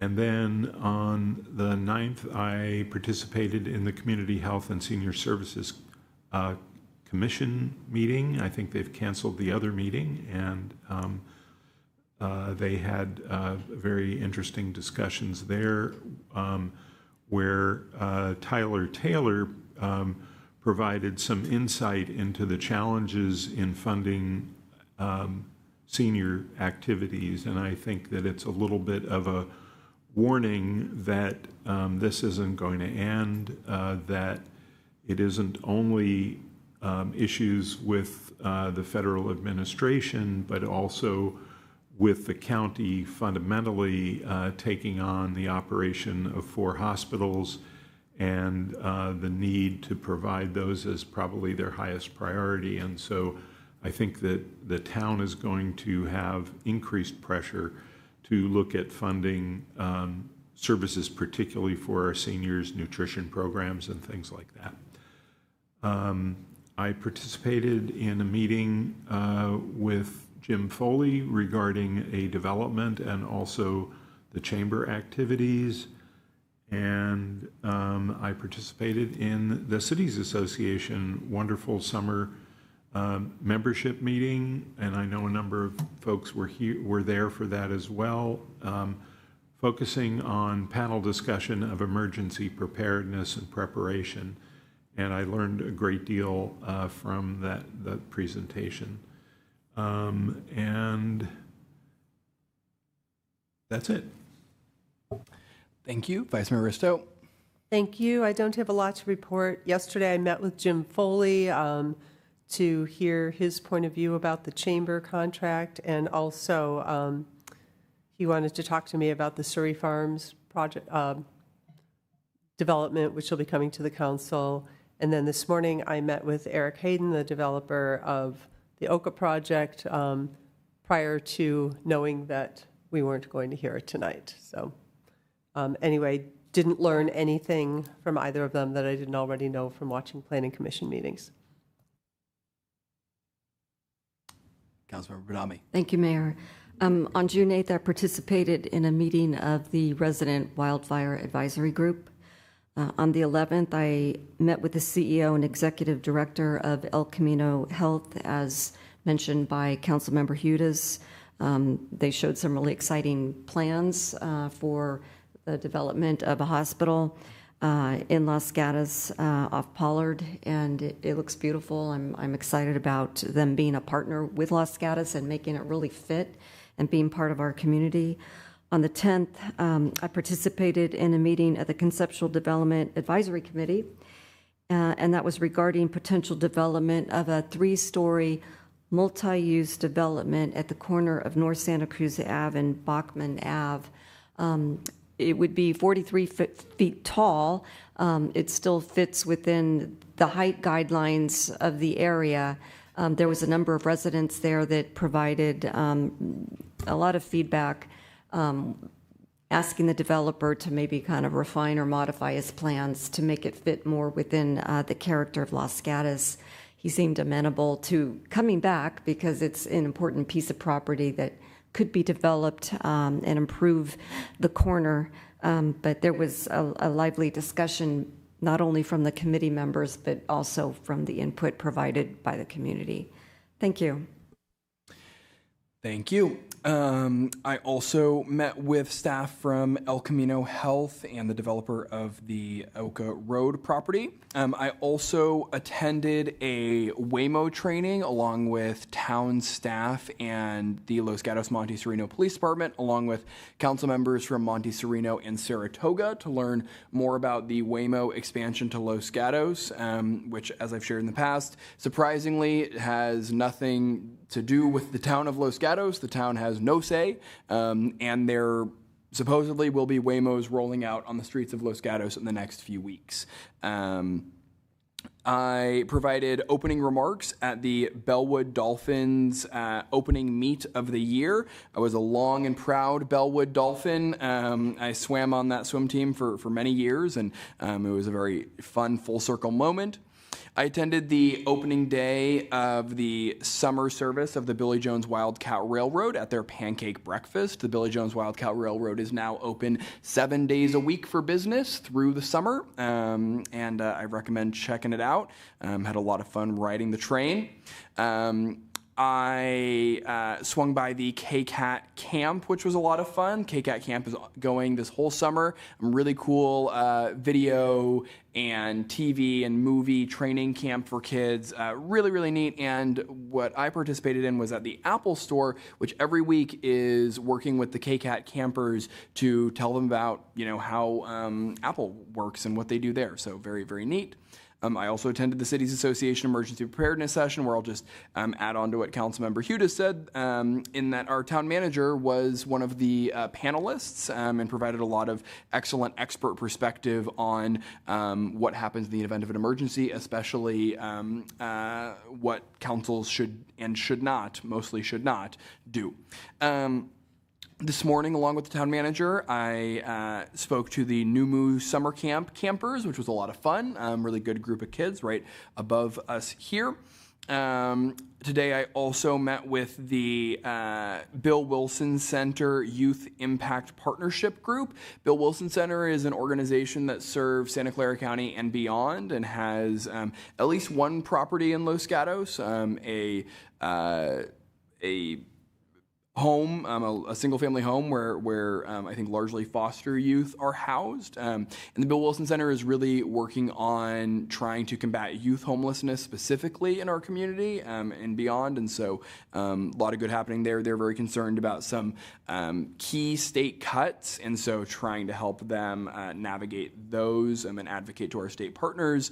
I held my community coffee where I met with a variety of residents, including regarding the mosque appeal, among other things. And lastly, I will just announce, as the town manager might be getting ready to, that we have our July 4th celebration coming up on the 4th of July, happening on the Saturday of July 4th. It'll be a really fun event. One of the particularly exciting things is that this is the 250th anniversary of the signing of the Declaration of Independence, and the town of Los Gatos will be rolling out a bell, a historic bell that we used to ring for many, many years, that we would ring right at 11 a.m. When the Declaration was signed in, on the East Coast at 8 a.m., and this bell was hiding in the Billy Jones Wildcat Railroad storage for many years. And so we will be ringing the bell at 11 a.m. and it hopefully is a new or returning tradition that we get to,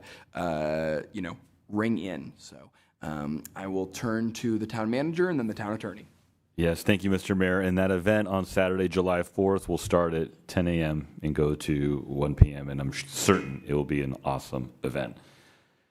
Well, we're now 2 weeks into our official deployment of our 311 application called My Los Gatos 311. And we will be happy to note that we currently are up to the 422nd request that has come through that software. Much more than has happened in my last jurisdiction in the first 2 weeks. So we clearly have a community that is very engaged, and we are deeply appreciative for that. It's probably the best way to get that message to the right staff and have that back and forth with staff. And so we continue to encourage our residents to download the app on their Android or iPhones, or if they can't access those, they can access it on our webpage at losgatosca.gov and go to the upper right where it says find a concern, or report a concern, I should say. Lastly, I like to let the folks know that are watching that the administrative offices will be closed June 19th in observance of Juneteenth. That does not mean the police department gets a vacation and nobody's working. Our emergency services will continue to operate. It's just the rest of our operations will not. And that council will be on recess for the month of July, with the next regularly scheduled meeting occurring on August 4th. With that, I'll turn it back to the mayor. Any report from the town attorney? And nothing to report from closed session. Thank you. Great. Thank you very much. With that, again, before our 11 o'clock, new 11 o'clock deadline, this meeting is adjourned. Thank you.